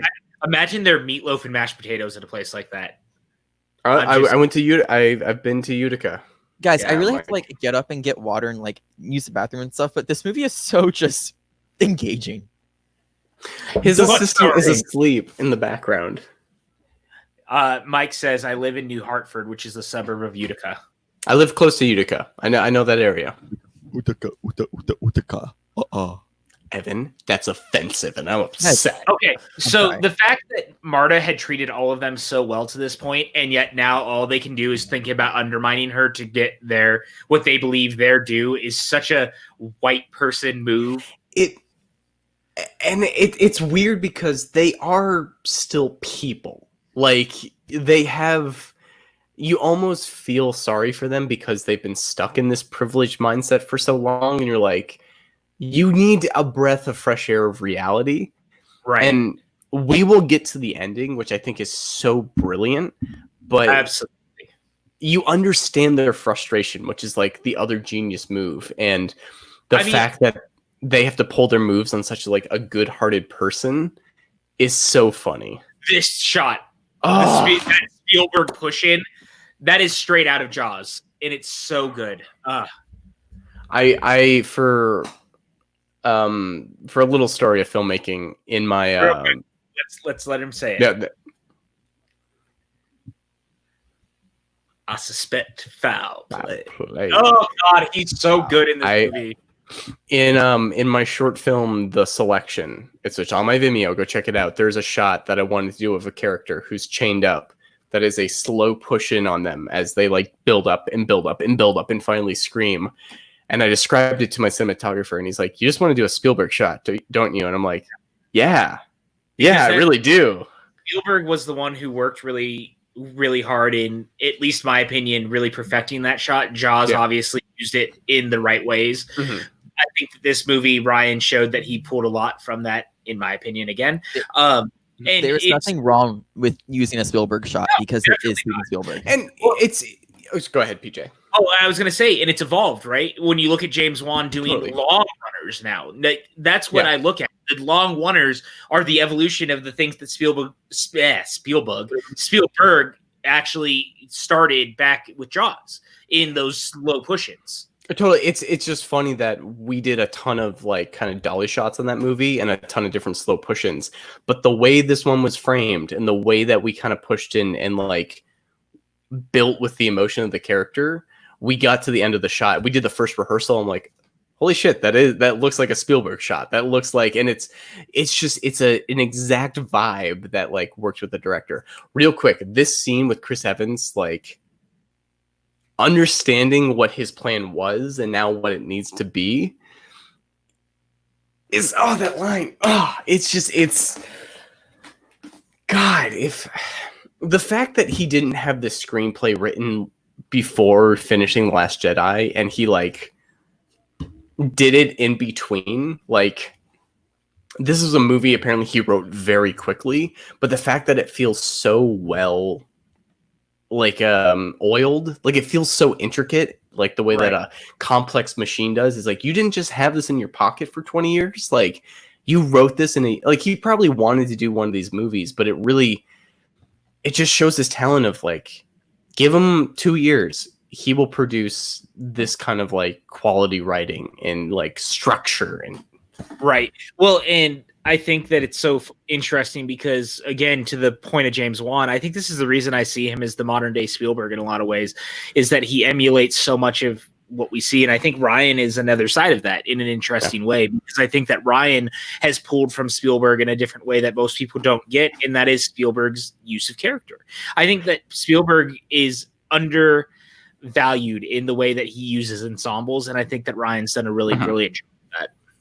And Spielberg's really good at never letting one personality dominate the movie. The only time he really does that is Lincoln, and it's because Lincoln has to be a totemic figure that dominates the movie. Like that makes sense for that movie. Or Indiana Jones, but obviously totally for a very specific reason with those. But I think you're completely right, because I think that's, and again, I think that's a way that's why I enjoy Ryan so much. I think he's pulled from that in all the right ways. But it's funny because even, James Wan and Spielberg, quote unquote, started out with horror. And it seems like horror is such the obvious analog for Rian Johnson, but and yet he's always saying that he doesn't know horror. Which is... I don't believe it. I don't believe it. Because I do get what he means in that he can like really sustain segments of like and not to talk over the scene, because this is, I think, the most humanizing scene of the best shot. Very Spielberg, like, right? It's so, eyes mean so much in this movie of like kind of where people are looking and what they do, and this is the scene that I feel like is emblematic of these people are shitty, but there are problems underneath that they kind of need, like they are still human. And yet they're willing to hide in the dark to screw over someone who's taking care of them. Yeah. And Ana de Armas is like, am I going to be taken over for being a kind soul? It really is. I just want to give an update on the bottle of Disaronno that I bought last night. It is now empty. PJ, cheers to you. Thank you, my friend. Hey, buddy. Cheers. It's been a long while since we drinks, my friend. We'll hopefully sooner than later. The Bard says Marta's phone being shattered might be the first time a broken phone screen feels organic to me in a film. I don't disagree, because it's never really brought to attention. I think that's the difference. I'll say the one other movie that I think it's a stupid movie, but I really like it is what's the Liam Neeson movie where he's on the plane? Nonstop. Nonstop. It does a really cool thing where his phone breaks throughout the movie and it visualizes his text messages as if they're broken. Like, I don't love that movie, but I think that's a great point. Actually, it's got cool filmmaking in it. My biggest problem with that movie is the twist is very obvious before it happens. Yeah, and I think it's so telegraphed who the villain is, unfortunately, from the get-go. Those movies, like the Run All Night, I really liked. Run All Night is the best of their collaborations in my opinion. Welcome back, Evan. The one before Nonstop, I also really liked. It's funny because they're doing that genre. Real quick, I'm going to interrupt real quick for Mike K saying, I'm telling you guys, once the quarantine's over and people are ready to go back to work, we're going to hear an announcement that Johnson's next movie is going to be a horror film. I'd love it. I wish I could buy it. I really do. But if you tell me he's doing Star Wars, I'll be pumped. If if he's doing another Knives Out, like whatever he does, I'll be pumped. It's funny because whatever he wants to do. Horror gets announced, I'm down for. But like horror really like has these intense segments in his movies, right? And I think he still doesn't know how to figure out how to sustain it for a film, which is a different kind of mentality you need to have. I think he's really good at individualistic. This scene's amazing, by the way. This whole scene with the grandmother is fantastic. Rian Johnson can do a dialogue scene where one character is talking, monologuing to someone else, and it feels just as like, yep, absolutely creative.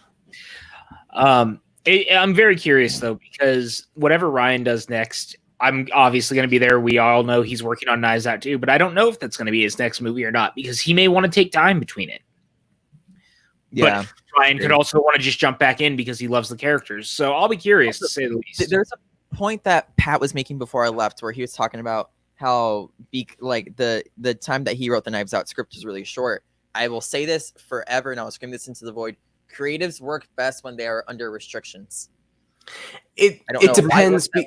But it's weird because like Christopher Nolan wrote Inception over 10 years. I think it's all about like the creator's process. It's just with Rian Johnson. Oh, that's such a good line delivery.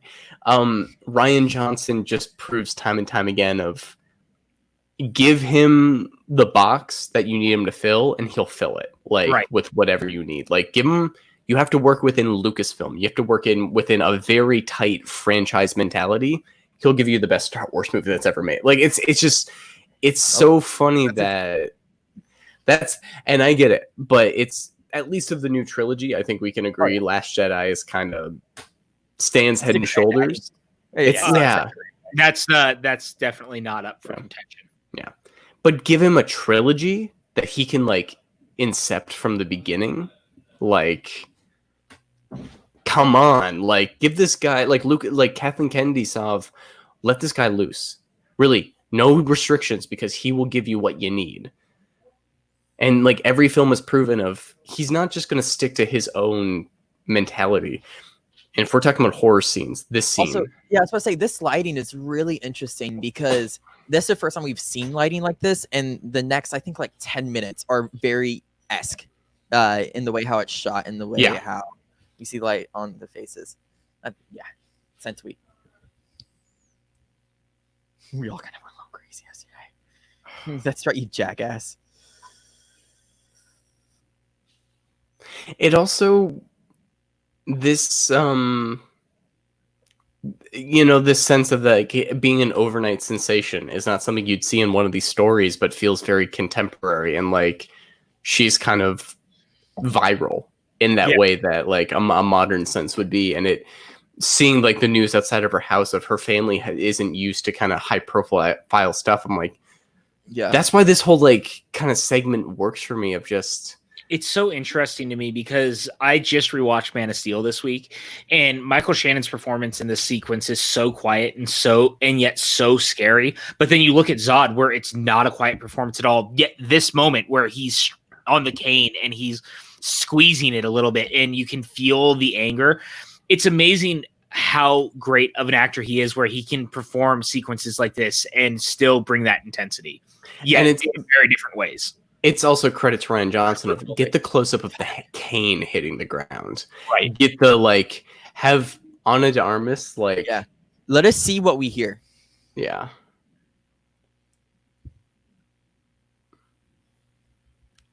And it's it's heartbreaking in the sense of it was kind of false. She was invited into the family, and the second that they have to emotionally take advantage of her, everybody uses their different tactics, and you feel for her in that regards. I love how this is about to spin. This is like my favorite part about this character.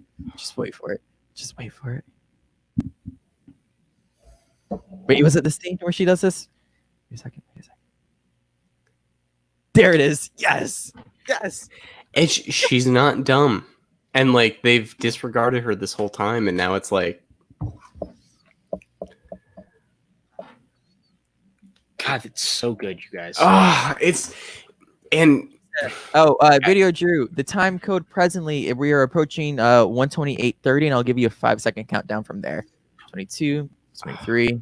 We're actually going to be ahead, though, remember, because we're ahead of the stream. So if someone in the chat might want to give it to her instead of us. No, but as long as she's timed up with us, like as the stream. Fair. Think you're thinking about. Yeah, I thought about it. 45, 40, 41, 42, 43, 44, 128, 45. I'm still like, it took me a little bit too long to piece together what the mystery was even the first time. But now seeing it again, I'm still having trouble, but I'm like, I get where it's going.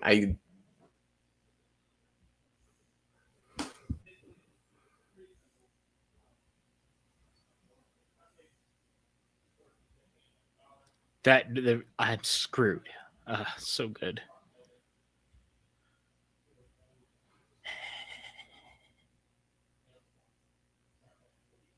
Same.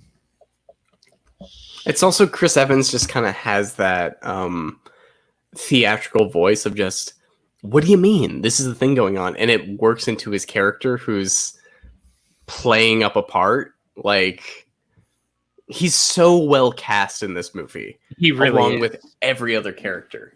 And it's funny because Daniel Craig is not the obvious. It was Rian Johnson's first pick, but he's not the obvious choice for that character. Right. But he nails it on top of all the character actors who are doing their roles perfectly. I do not disagree with you.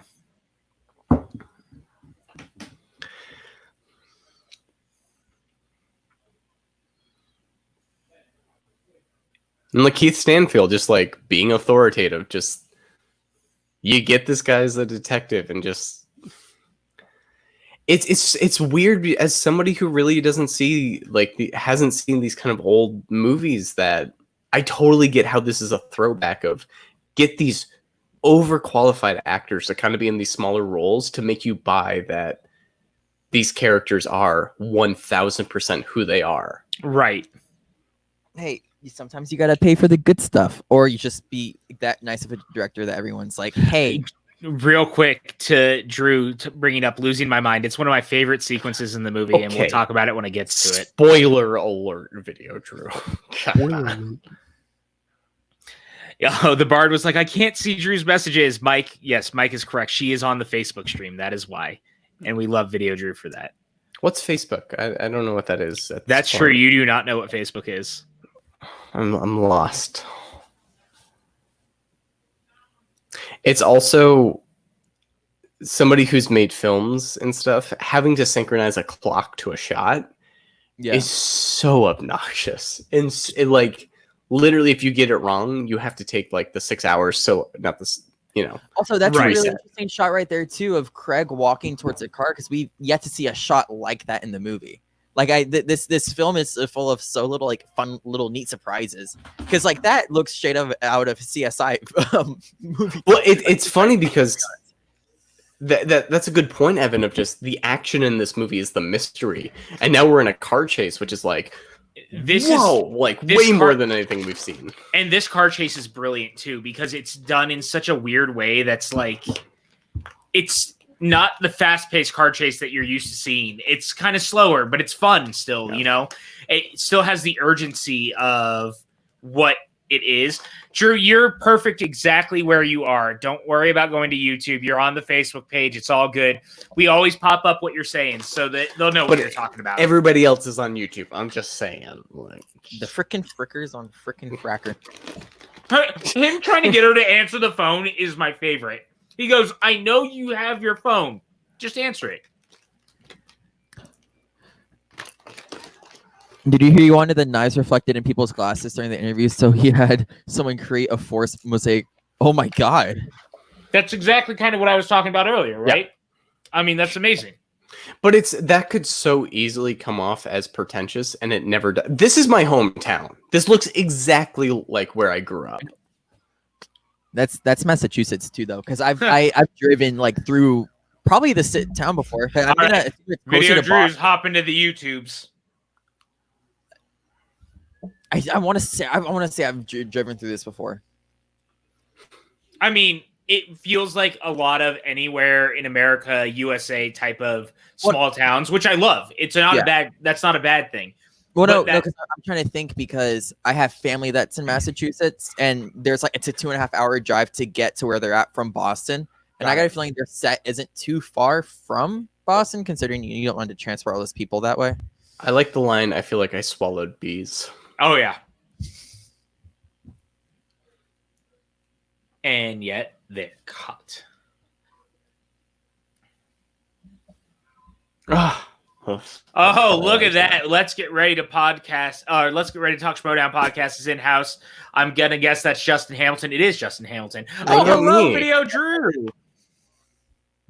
I guess, Evan, I'm dead. We love to see it. He said Pat.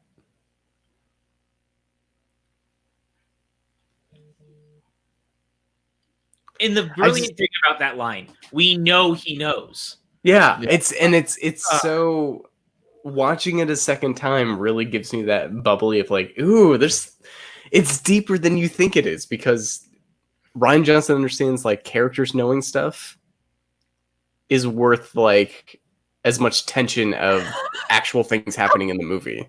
Right. Knowing that Daniel Craig knows stuff is big. She vomited on a fucking cup. And she put the top back on and put it in the fucking It was a big gulp too. It's so good. I always thought that would be a plot point of like, oh, he's gonna smell that. No, because it's not a lot, you know? It was a small like puke. Yeah, it was a small. I have a shot like that in one of my movies. It's pretty okay. It's pretty okay. It was in Coming Home, it's good enough Evan. for me. What shot was that? One of the 6 movies I asked you to watch. I That you know. only watched 3 of. Don't blame me. Blame Vimeo. I blame society. Okay. Also, Video Drew. Yeah, so Video Drew brings this up. We talked about this earlier because actually Mike K brought it up that you call it Trash Knives Out, or that you call Ready or Not the Trash Knives Out, and I love that. I think it's brilliant, and I watched Ready or Not yesterday for the first time, and God, they're so similar. It's amazing. They're similar in aesthetic and location. That's it. And chaoticness, in the chaoticness and of the film. eat the rich narrative. Like there's definitely some similarities. Yeah, And but also, this scene is not in. No, we're talking Right. about like the way that it deals with the rich and stuff like that. They're very similar in that regard. A little bit. Bro, I watched them almost back to back, and I'm all about it. Okay. They're a good double feature, and I'm just gonna say that. John's, Cleaners, and Tuxedos. Also, I wasn't gonna watch that movie in theaters because if you know anything about me, I can't do horror movies because it gives me anxiety attacks. But I got dragged out to that one. I'm kind of glad I did. But you watched So, and I appreciate that. Yeah. So has the big one. So has the big one that comes. Once And you the get past that, you're fine. Yeah. I love everyone in your comment section on Crypt TV saying that one point in the movie. Yeah, just the different. Having a movie that is memed is and has like movie reactions to it. I finally feel what filmmakers feel like. Ooh, people like care. This is a horror scene. This scene feels very similar to the one in Brick in the Basement. Yeah, this definitely feels a little similar to Brick in that way. Hashtag basement brick. And it's funny because Brick again was his first film, so he's still leaning on some of the stuff that he learned so early on, and that's what I like. He's also very good at physicality and making sure his actors like fit. I'm gonna shout out Justin. He's like, Ready or Not is awesome in its own way, but I've never seen Knives Out, but I'm here to creep on PJ. I'll take it, man. The spider's the true, craziest yes. shit, bro. It totally is.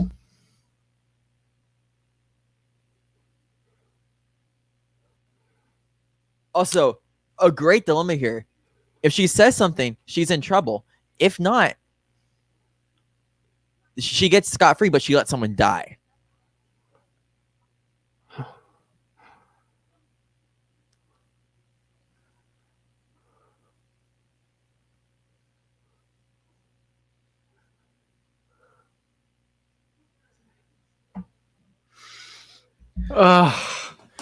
Just the way that plays out, man.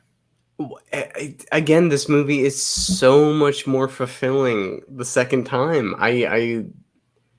It's really playing for me a lot better this time, and the conceit that Rian Johnson has for this movie is that the killer has a heart, and like that is so.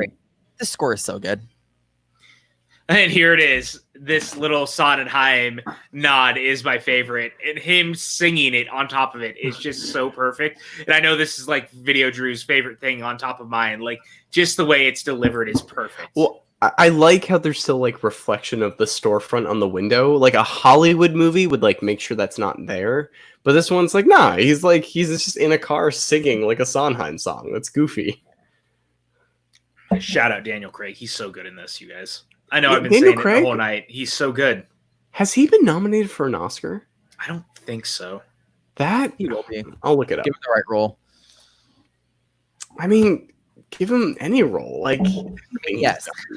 Yeah, I love this video. Drew caught. Sorry, I'm talking like a stroke victim. 2019 was the year of 3 movies featuring Sondheim. This is true, and that's a big deal because Sondheim doesn't get enough love.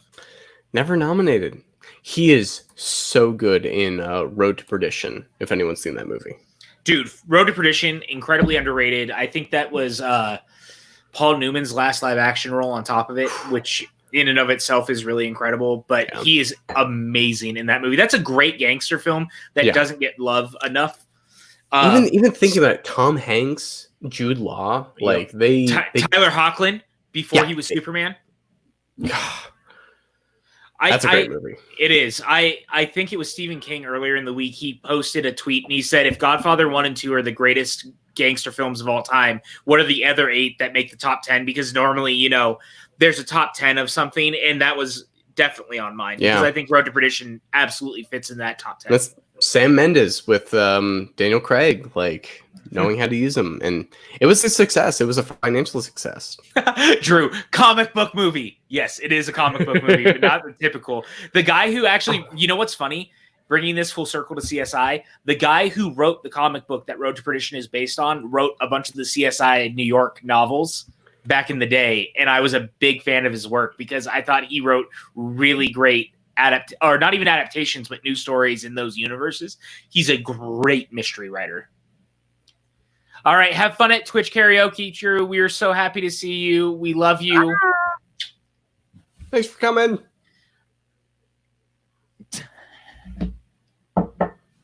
God. Oh, I'm stressed right now. These conversations suck. I've seen these conversations happen before. Like, this is a thing like people my age do. You know? So it's really. I don't. I'm 8 years older than you, Evan. Right, imagine being old. I'm getting there. 5 years away from 30. That's weird. I mean, sorry, PJ. Thanks, fucker. I'm like 11 years from 30. My God, I'm turning 20 in August. Fuck you, Evan. Evan, shut the fuck up. Literally, both of you. I've never done this before, but shut your youthful mouth. Shut your yapper. How do you want to get a thing and like wave a stick around? Get off my lawn. Get off my porch. You have a porch? You have a lawn? I do have a lawn, actually. Okay. Go fuck Real yourself. quick, this scene is really sweet. See, the Bard's on my page. He's 1989, y'all. That's the real MVP. The Bard gets it. Real quick, Daniel Craig's sitting down with her and being like, I know you did it. I'm sorry. And like him figuring all this out right now. Well, and like, him watching him in the background right here. That's when you know he's like, wait. This is not what we thought it was. But like the last scene of him being like, you're a human, you're a good person. I'm sorry this has to happen. Right. Got it. You've treated her like shit. Oh yeah, Mike K, 1992. Evan, you're outnumbered here. Okay. That's what we call representation on the channel. Yeah, 3 white guys really talking about representation, Evan. Hey. That's all I got. It's just hey.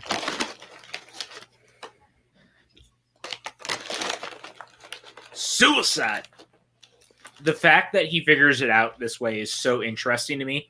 And the way the rest of this plays out is incredible.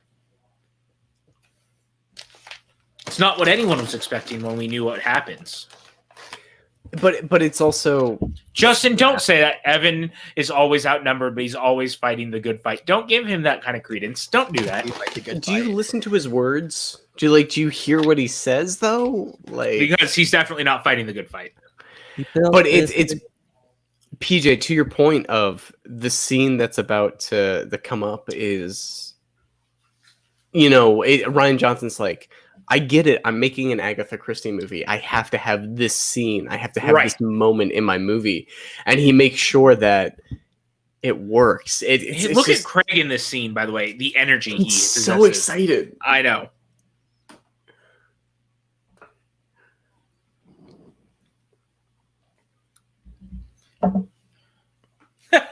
Justin, look, man, I was throwing him a bone. I appreciate it, man. I love you, Justin. Thank Throwing you. them. They're good bones. Evan, really think about the thing you just said. It is I'm okay with that. small the donut with its own hole. I almost got donut holes for tonight just for this whole I sequence. thought you were going to. I was going to, and then I got sidetracked actually making dinner and stuff, and I realized by the time I was done, I was like, oh, wait, I really don't have time. So I had popcorn instead. I took a rule out of yearbook.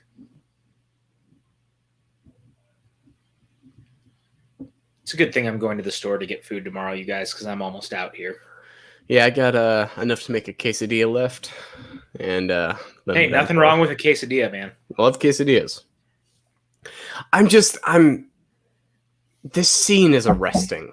It really is. And again, this scene doesn't work if, one, we don't care about their relationship, and two, we don't like Craig and Anna as much as we do, and they really sell the performances. And that is why it's so good. It's so like, I get it, you murdered somebody, but like, I'm on your side. And so when Daniel Craig's like, there's something more, you're like, what is the more you have? Because I want her to get off from this scot-free. Like, do your detective thing. And then he does the detective thing, which is so satisfying. Right. He just And sits there too, in the middle of all of it. It is curious of just, he is a beautiful part of this movie. And like, I get it, this is the format of murder mysteries, but it is, you know, Marta is such like the emotional that core. shot, by the way, like perfectly capturing Craig in the middle of the knives. It's beautiful. Oh, God. But it is like, what do you do with the sequel when Marta is such a strong emotional core that makes this movie work? You got to hope that whoever you cast next can match that. If it even is the same story, and it's like Rian Johnson, you set yourself up of interesting, like he's in the right genre for it to have like a new kind of story. Shout out to the But it timing is like, to the shirt like that. It's my favorite thing. It's just so ridiculous. Also, Daniel Craig really pulls off the suspenders. Can we talk about that for a yes, he second? does. Let's back it up. Oh my God. The Nazi child masturbating in the bathroom is maybe my favorite line of the movie. I don't know why. It just makes me laugh. And you just know he's like a Sherlock Holmes where like everything's in his head. Right. Like it's all in there. I don't know how many of you guys watch Doctor Who, but one of my favorite things in the entire world was in season 5 when Matt Smith first took over his regeneration episode. He does like a very Doctor Who or a Sherlock Holmes sort of putting together the pieces sequence, and that it's all done in his head in the way I now picture that's how guys like Blanc would Benoit actually Blanc, operate. yeah. I'll get to do a Doctor Who. It's just gonna. Hey, you've got, dude, it's on HBO Max now if you get a chance. Yeah, where the doctor meets the doctor. Hey, Evan, I think we got a Streamlab. You should look. Oh, sorry. I was engulfed by the film. Nope, you're good. I just thought I'd throw it out there. Getting thrown a bone. I'm so sorry. God, this sequence is so good. Dude, Chris Evans is such a great actor. Like, everyone thinks of him as Captain America, but he came so far from just being the next pretty boy to what he's become, in my opinion. If you haven't seen Puncture, you really need to. He's incredible in it. It was a small independent thriller that he was excellent in. Before We Go, which was a film he wrote and directed with Alice Eve, that he is really incredible in. And of course, I mean, he's great as Captain America, don't get me wrong, but he can act. Yeah. But he was known for like the smarmy kind of douchebag. Right, like, exactly. The perfect score. Cellular. And Cellular is great, by the way. Also, shout out to Justin Hamilton for donating $1. I'm a single father, so here's a damn $1 so he can get extra cheese on his quesadilla. That's all for Pat Hogue. Apparently $1 for Hogue to get an extra cheese on the quesadilla. I appreciate it. There will be extra cheese. I just had to talk about the fact that Evan read that while yawning, and that's it's kind of rude. Sorry, let me redo that. Or a Justin Hamilton talent. donated $1. I'm a single father, so here's a damn dollar so he can get extra cheese on his quesadilla. I'm just not going to let you read Streamlabs where you're yawning through it and you seem uninterested in our people who are actually donating. Like, these people come here to watch our content and you fucking yawn through it. Come on. Also, real quick. Excuse me, we are on the East Coast, sir. I am. You are. I love the way that they reveal all this, by the way. Oh, Yeah. God. It's so good. And again, it's the show and tell thing I was telling you about. They are Yep. showing it while telling it. They're doing both simultaneously. It's my But favorite. it's directing with editing of this could fall apart. Gifted so is really quickly. great, too. I really did like that movie, Mike. You're right. Oh, it wasn't about him. I guess it was not about you, Hogue. Sorry. That's According to fine. Justin. So am I from the East Coast. Actually, he's probably giving aren't us you, just $1 so that his kid can get the cheese. Oh, yeah, true. That's fine, too. Aren't you from? Or don't you live near Yakavetta? Just me? Justin does. By you. Oh. Yeah, Justin does, yes. That means I live by Justin too. Justin, I'm sorry in advance. Why are you sorry? Tallahassee's a great town. That's not what I'm sorry about.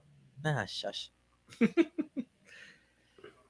And the reveal right here that she didn't mess it up and it really was suicide is fucking crazy.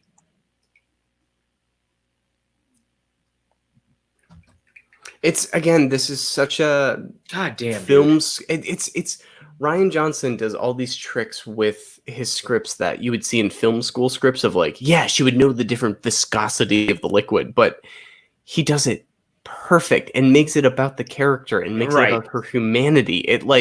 It's so And non-pretentious. It's not pretentious.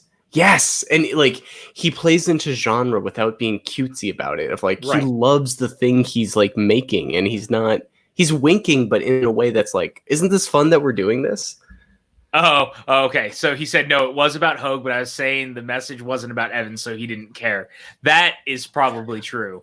I'll put the cheese in my quesadilla. And then, yes, he does live near Jake.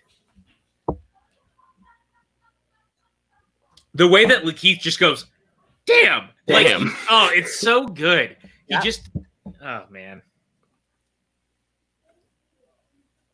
The dog just got dropped off. Mango, the Wonder Dog is here. Mango. It's funny because this scene references the big stuff. Like the stuff that like on the first viewing you would like pick up on of like, oh, I do remember that. But it works for a repeat because there's so much littler stuff that lines up too. Yep. Stupid with 2 O's. That's brilliant.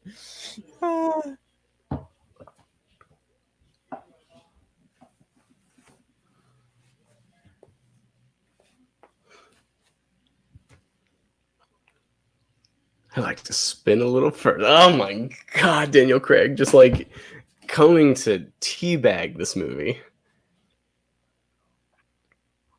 The dogs are outside.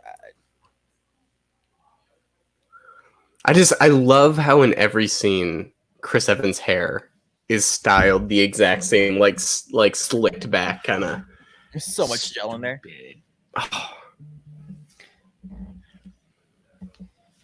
The way that this is revealed that he did this too is crazy good. It also feels, again, someone who doesn't know the genre, it feels kind of genre-y and like That the shot. Oh god, yeah, exactly. Oh. Oh, it's so good. Benny. I love that he calls him Benny. Oh god. And then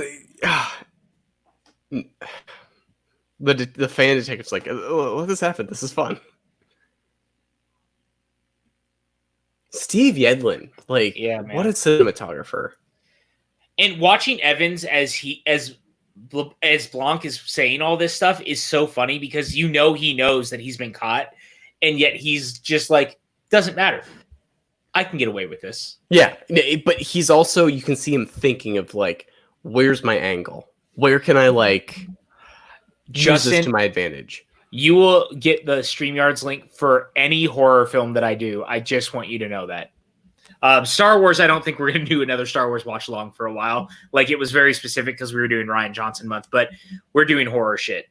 It's already planned. If we ever do a Cabin in the Woods episode, It has to happen. It has to happen. I'm just saying that'll be a big one. I just rewatched that the other night. It's still fucking Dude, awesome. It just gets better. Yeah. Evan, have you seen Cabin in the Woods? I was supposed to watch it at midnight one night, but then we all decided to go do recreational things instead. You and I should watch crochet? it. Yeah, we were crocheting. Yeah. You want to watch a little Cabin in the Woods sometime, my friend? Because I'm down. I don't know. That's Joss Whedon, right? No, he produced it. He co-wrote it. Yeah, he co-wrote it, but it's more of a Drew Goddard really is. They locked themselves into a hotel room and just like wrote a script together. Like it's as much as his movie as it is Drew Goddard's, but it's Drew Goddard directing, and that's a great movie. Tell that like that guy like knows how to direct and influence Joss Whedon. Yes, I agree. When the guy is on speakerphone, it is my favorite. It's so good. Look at Chris Evans in this scene, man. Look at him. It's so stoic. He's a movie star. Like, you can tell that this guy just knows how to command. I would be down maybe for Bad Times. I don't think it's as watchable, I think, as Cabin in the Woods, and I really like that movie. I'm one of the people who really likes that movie. Personal opinions. But maybe we'll figure it out. I would watch that again. I saw that in theaters. I didn't appreciate it. September, October might be good to just do horror all the way through, if I'm being honest. Yeah. Maybe we'll do 8 horror movies. We'll figure out the list and we'll do it. We'll get there. Y'all are trying to kill me. Yeah, I know. Yes. You don't have to tell me to look at Chris Evans. I mean, look, man. Oh, this shot too. Daniel Craig's eyes were totally digitally enhanced. Are you still on this horse? On this hill? It's not a horse, I guarantee you. Like, it's not just the costuming and the lighting. Amazing. It's great. Oh, that's great. Daniel Craig's eyes were like digitally enhanced. Okay, well, God, man, I fucking love the way that this plays out. And you just realize how slimy he really is. Well, and just like the bluntness of this scene of he meets up with her and he doesn't even have a conversation and he's wearing like slippers. He's like, I'm just going to overpower you. Right. Guilty as shit, by the way, which is great because of the eat shit line. It just feels like it comes full circle.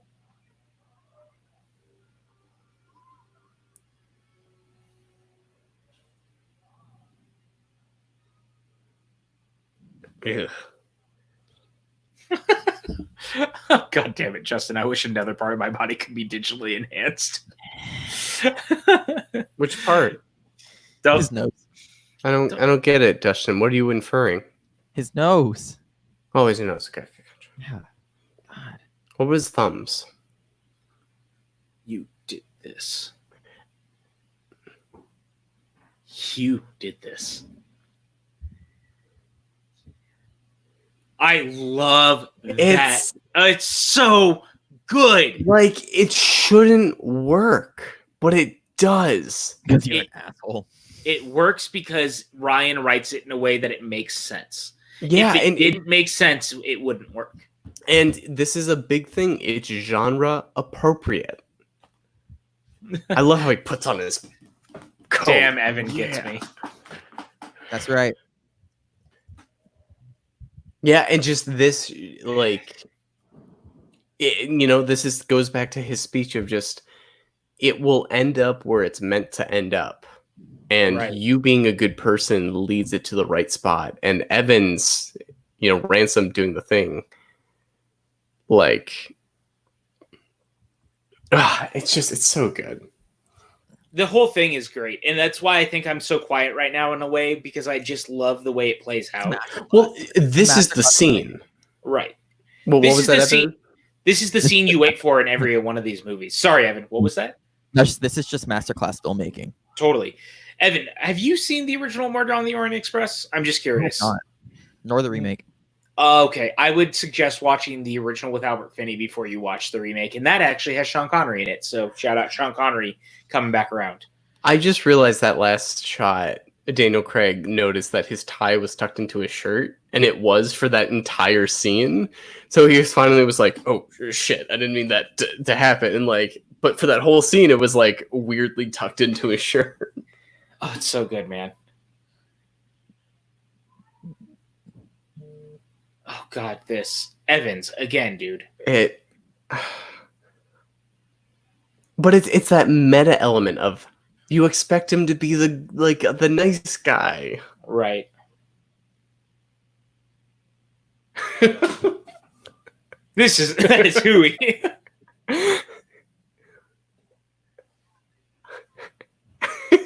God, they're so good together. Leghorn draw.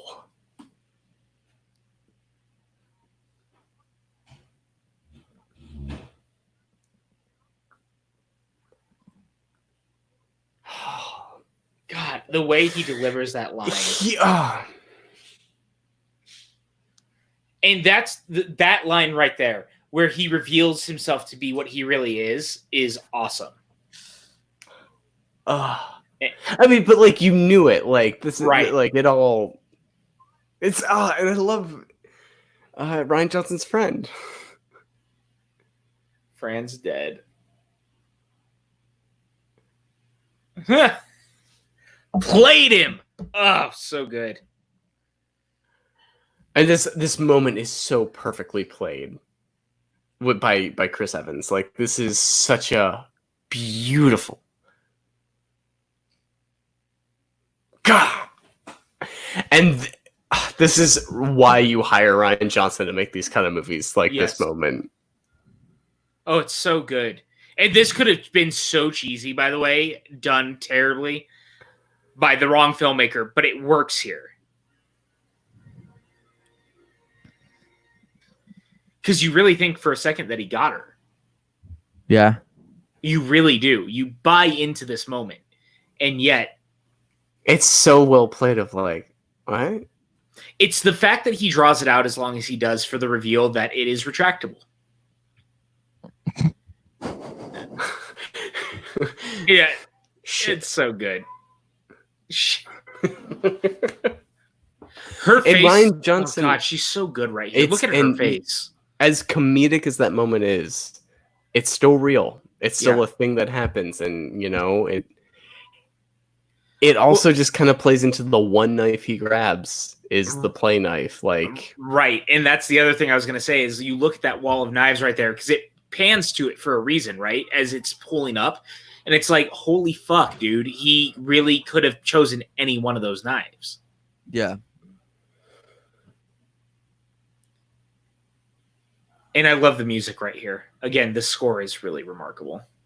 It's so good. Everyone's face in this moment. And there he is trolling in the background again. He doesn't seem to care at all that, one of his family members was just arrested. For murder. For murder. Like, no one cares. Yeah, no one's looking at him. It's just, they're concerned about themselves right now. The only one, of course, right? Don Johnson trying to be like, he's my son, though. He wouldn't have done this. And even Jamie Lee just smoking the cigarette. That's what I love, is that one of them is so determined to believe that the son wouldn't have done it, even though they know he probably did, whereas Jamie Lee is like, he totally did it, right? Like, she knows what a shitbag her son is. But even Don Johnson's being a bit performative about it. Of like, right. Oh, goodness, like... he's still self-centered in that way. And that shot right there of him realizing the truth. Because the note was there. Oh, Jamie Lee. Dude, she kills that moment. Oh, God, she's so good. Even Don Johnson. Yeah. No, she kills it. You're right. She nails that. She just does. And I love her for that. And that's it. Right there. The blood. You won. God, I love that. And him specifically saying not Harlan. Like, he didn't say Ransom. He didn't say the bad guys. Right. Like, he said Harlan. And then like, also, you're a good person. I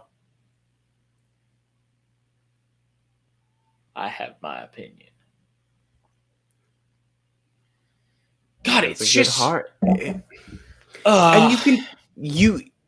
it makes you want to see him meet a group of other people, because he'll latch on to the best person in the group who you want to follow.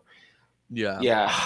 Also, I just want to say it's funny because I relate to her on a very primal level in that good heart thing, because I had something happen recently. I'm not going to get into it, but the thing happened and I had everyone reach out to me and be like, you didn't do it right. Like, because they all know I would be that person who's willing to go out on a limb and help someone who doesn't necessarily need the help. It's like Evan is aware of the situation. His black eye. What a great song to use, by the way. Yeah, exactly. Evan and I on the same page. This use of song is perfect. And this shot was improvised, by the way, if I remember correctly, the way that they talked about it. It was not originally supposed to be. Yeah, she didn't originally have the cup, I think, and Ryan was like, you need to have the cup. But it works because it's literally the first shot of the movie. Right. Like, God damn, is that a great movie? Yeah, and watching it again, it really does. I want the mug too. I think Maxwell actually has the mug, if I'm remembering correctly. Maxwell has the mug. Rian Johnson. Gosh darn. You guys, we fucking did it.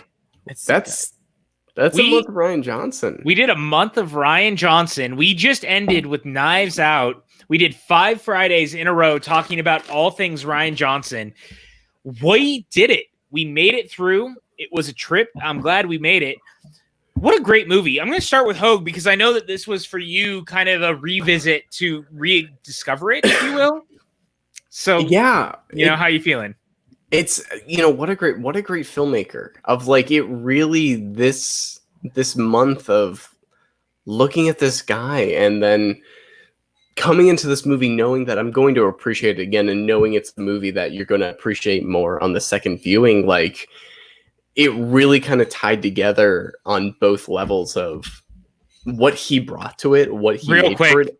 I love these photos of all of them. It's amazing. They're beautiful and they're perfect. And it's like, they're not perfect representations, but they like get it enough to be almost like series of unfortunate events characterizations of like all these people. But, it really like this movie is the payoff to this month of just, wow. Like don't count him out. Like he really still hasn't shown you all the cards he has he has. And it's, man, this has been fulfilling. This was like a really great rewatch. Even like talking throughout it, I had a ton of moments of, yep, no, he's doing it. This is Rian Johnson. This is the talented writer director. No, totally. I mean, I just love this movie. I think it really is a love letter to his entire filmography in a lot of ways. I think that it pulls from all the movies in different ways. It really brings a cohesive narrative to the things that he's done. Evan, we've revisited it. You love this movie. Where's your mind at right now? What's your thought process? I think what's really interesting about this movie is, and I think just Rian Johnson in general, it never stops. Like these movies don't take moments to breathe, because I think Johnson purposely does that. So then once something does happen, that is almost your breath of fresh air, which is like, I think why people always go, it subverts your expectations, which she still does consistently. But like, I think because of the fast-paced nature, every single time a bomb is dropped on you, you're forced to like take it in a certain way, versus like you now have 5 minutes to sit on this. You're like, nope, we're still going. Which is why I think this movie does so brilliantly, and all these performances are so good. This cast is so stacked, and like and I just want to know like why all these actors are like, we're gonna go do a murder mystery, because why the hell not? I get it, because the movie's great, and it's just one of those things, and it looks so good too. It reminded me of home, the cold air, the autumn leaves, and then Honor Armis, Daniel Craig give 2 all-time performances in this film, and I will say that to the grave. Is it me, or does this movie feel like a warm blanket and a warm hug? It's just so inviting and it makes you feel good, even though the subject matter's kind of not necessarily feel good. That's not just me, right? Yeah, no, it's because the way how it ends too. Yeah, and it is, I speak from personal experience of being from the East Coast and this being a very East Coast set movie. It's also about homes. It's about kind of like where your home is, what you have control over. And it's a very environmental movie. It really is. And I think that's part of the reason it works so well. And again, that's a credit to Rian more than anything, because I think that one thing that his films have always done, no matter what, is really lived in the environment of the thing they've set up, whether it's a galaxy far, far away or it's deep in the heart of Los Angeles with a bunch of teenagers with brick, like it really does feel like his movies live and breathe in the worlds that they've set up. I don't think he ever half-asses that. No. And it's, but it's also, he never half-asses the characters. And no matter how played out the story or the genre or whatever he's playing in, he always makes sure that there's something for you to latch onto to give you something new, even through familiar ground. Right. A lot of them have arcs too. Maybe not like this character changed in a way how you wanted them to or for the better, but they all have these certain arcs where they now have to feel this pressure at the end of the film due to the fact that they didn't get what they expected. It's great. Great storytelling. I mean, I think that's a credit to Rian just altogether. And I just really want to say real quick that I want to thank everyone who came on this ride with us. Like, you guys have all been here from the beginning. The Bard found us because we were doing Brick, because I feel like because Rian retweeted that original tweet, because this all started and we wanted to make sure that we were giving to you guys. This whole channel started because quarantine started, because we wanted to give back to people who I think wanted something where you guys could tune in every night at 7:00 and get some sort of entertainment. Maxwell last night said that their joke around the house is every night that him and Elizabeth are looking for something to do, they go, "What's on the PJ Campbell network?" We have set our goal, I think, in a way that people actually expect something at 7:00 every night. And I think that's really special. Like, wow, we fucking did it, you guys. Evan, how do you feel? Because you were like the co-founder on this with me. We also just got a donation in. I had a feeling it was from this feller. Michael K donated $50 saying thank you guys. Rian Johnson was a terrific idea, and Knives Out was a great way to end the month. Mike K, man. Fucking Mike K. Thank you so fucking much. MVP. And even to that note, I think what's made this a lot of fun for me personally was the fact like I'm rediscovering a lot of movies that I hadn't I've seen but not consciously like actually thinking about the movie while I've seen them, or like real quick, I want to say the Bard said it was 100% that tweet that brought the Bard here, and I love that. I'm glad you're here because it means that we did our job. And to that, and also to Mike's point, it was a terrific idea. Knives Out, I also feel like it's a great closer film because it's a great wrap up of all the work that he's done. Like this is Miss of Brothers Bloom, the mystery of Brick, his now mature storytelling that is in The Last Jedi, or even Looper to that point, and or like the whole idea of how he approaches characters. Like it's a really great way to wrap the bone. I'm so excited for what Rian Johnson has to do next. Like this has shown to me that like Rian Johnson is like top tier, and also what he does to help push forward like certain narratives that we need in Hollywood at the moment, I think is really important. So yeah, shout out to Rian Johnson. Absolutely. I can't think of a better filmmaker for us to do an entire month dedicated to, deserving of the praise that he gets, though. I mean, in this situation, that Rian deserved. Like, he really did. He's made a career out of doing stuff that is genre bending and different and always pushing an envelope in a way that he doesn't necessarily get. Hogue, what's your final thoughts as we kind of close this up? I'm not going to repeat what you guys said. It's just on top of that, anything you look up about the guy, everybody loves him. And, every interview he's given, everything he's presented himself as has just been kind of a positive force. And he's always been that kind of, totemic idol of this, you can look at like Christopher Nolan, you can look at all these like bigger filmmakers as like, that's Hollywood. But Rian Johnson has carved out such a beautiful kind of niche for other like smaller filmmakers to aspire to. Of if you have vision, you can really like capture something and attend to it. But like, you can also be a good person who people, through all accounts, everybody that's worked with him has been like, this is an incredible experience. So, seeing this breadth of his work, seeing kind of every interest of his just kind of culminate in this like perfect encapsulation of who Rian Johnson is, while also doing all this research and like really learning that he's just kind of a great dude and a great guy. Like, it's inspiring, and it really feels like a perfect kind of note, with in the pandemic and everything going on right now. Like, this is kind of a great figure to aspire to and to feel fulfilled and inspired by. Like, yeah, no, this was way more fulfilling than I thought it was going to be. Absolutely. I think that it ended up being the perfect use of our time during the quarantine. And again, to Mike K, to the Bard, to Justin, to anyone who has been here from the beginning with us, thank you guys. Like, we didn't do this without you guys. We could literally be screaming into a void, but you guys show up all the time, and that means the world to me. So thank you guys so much. With that, I'm going to go ahead and just wrap this up. It's a Friday night. It's getting a little long because the movie's a little long, and that's okay. Hogue, where can everyone find? No, it does not. Hogue, where can everyone find you online? Find me at Hogue_filmmaker on Twitter and Instagram. Find my short films at Patrick Hogue on Vimeo, and my latest short film on Crypt TV. We are so close to 200,000 views, and like, I just want to have the bragging rights that I had a film that was seen 200,000 times. If we can do that, then I'll be just keep refreshing it, Evan. That's like until we get there. But past that, no, this has been a pleasure. Thanks, guys. I love this. I just want to shout out before I pull you off real quick. Rian Johnson never deserved what he got with The Last Jedi. It's a beautiful movie. In 10 years, when everyone wakes up and sees it the correct way, I feel sorry for them. I agree with Justin 100%. That is true. Hogue, we're going to get you to 200,000. If you guys are in the chat and you haven't watched it, watch it, share it. Justin, if you haven't seen it yet, watch SEW.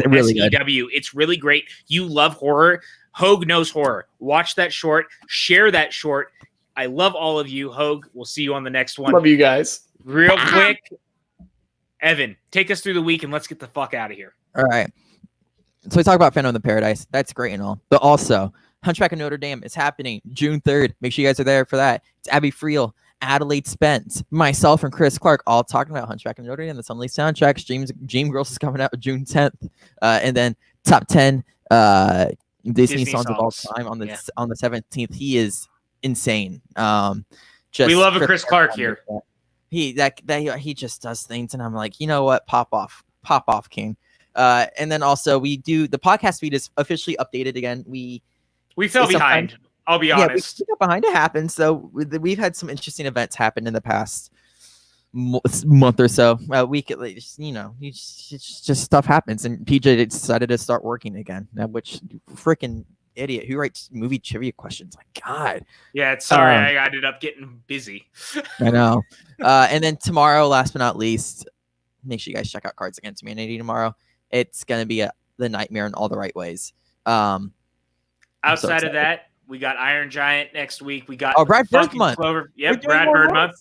We're doing more months. We're doing Monster Movie Month with fucking Cloverfield starting Monday or Friday. So Monday, Iron Giant. Friday, Cloverfield. We love all of you so much. Thank you again for being here. It means the world to both Evan and I. Evan, where can everyone find you online? You guys can find me at Twitter at Degraff Live right there. Make sure you drop a follow and just pay attention to what's happening. That's all I'm going to say. I don't want to get too deep into it, but pay attention to what's happening. There's very important things happening in this country, and let's not shy away from the topic because now is not the time. No, definitely not. Love you. And I'm just going to leave you up because I'm just going to close this out. Find me on Twitter and Instagram. You guys can see me at PJ_Campbell. You can see it right here. It's right there. And if you haven't, subscribe, like the videos, share the videos, leave a comment on the videos if you guys enjoy them. Comments help a ton. We love all of you. We will see you guys tomorrow night for our family game night. It's going to be a lot of fun.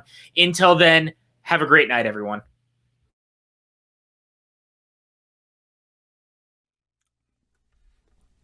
I